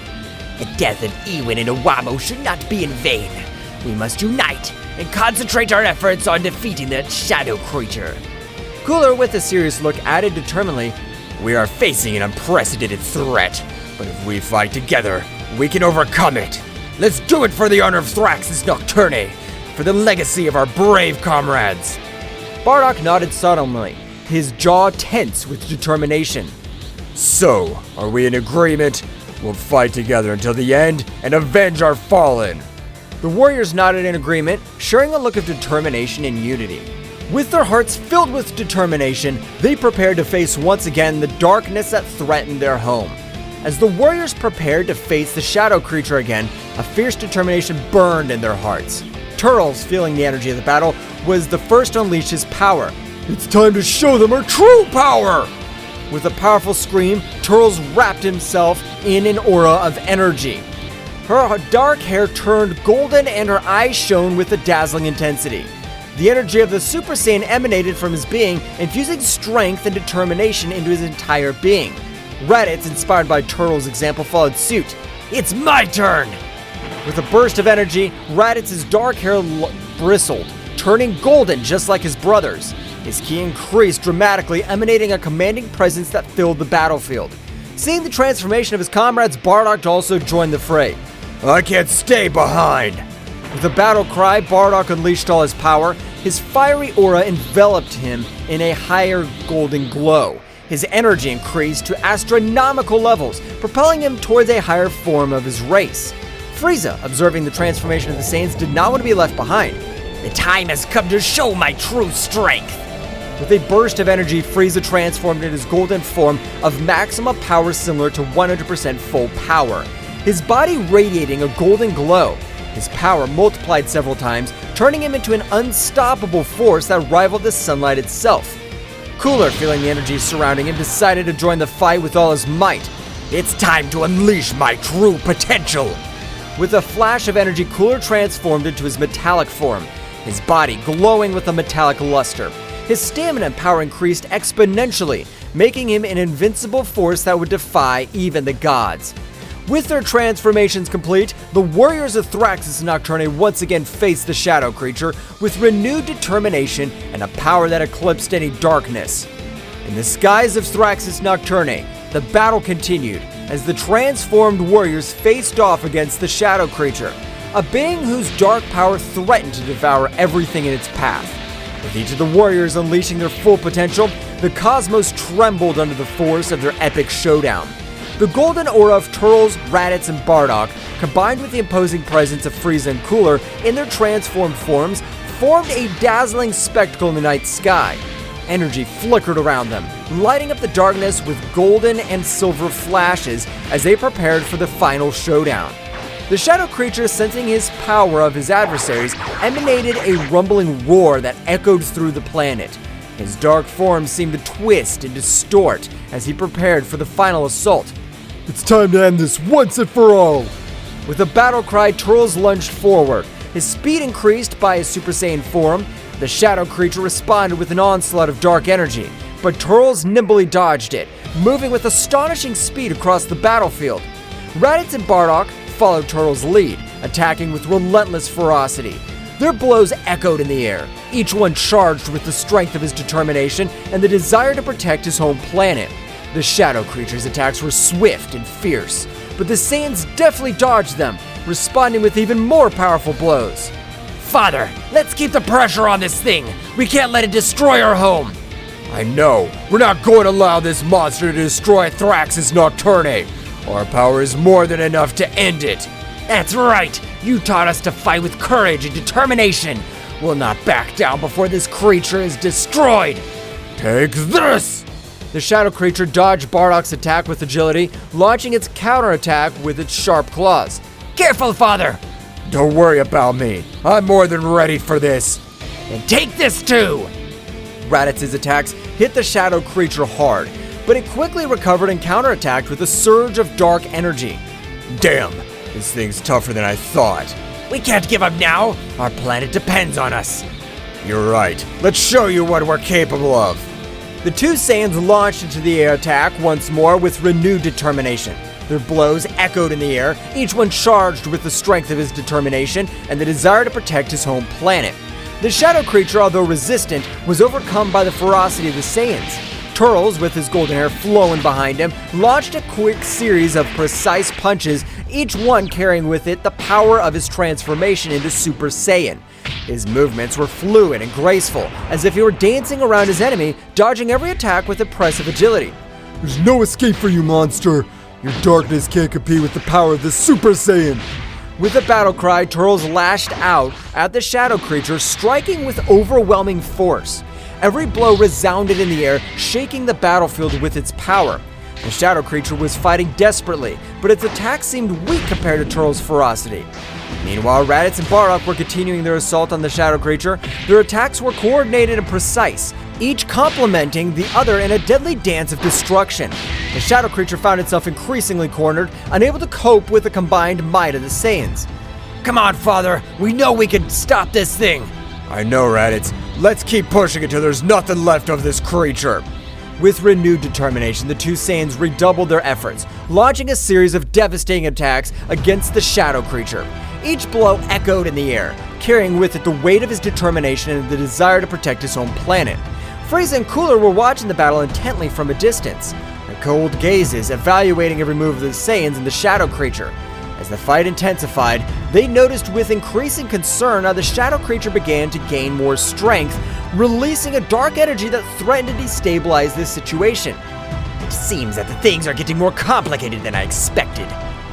Yes, the shadow creature seems to be gaining ground. If we don't intervene soon, we could face an even more dangerous situation.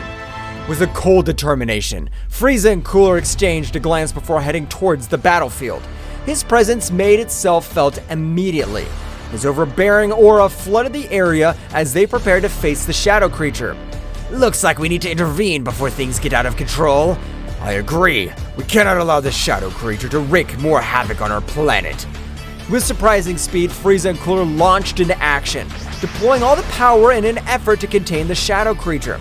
His attacks were precise and devastating, each blow carrying with it the weight of his determination and the desire to protect his home.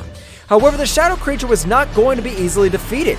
With a thunderous scream, he split into 4 separate beings, each one darker and more malevolent than the last. The earth trembled under their weight as they advanced towards the warriors, ready to unleash their fury on them. It seems that this creature has more tricks up its sleeves than we thought. It doesn't matter. We have our own tricks. Well guys, this is all for today's chapter. I hope you liked it and it was to your liking. Now don't forget to leave your powerful like Supreme God level, comment and subscribe. Now without further ado, see you in a new video. Until next time.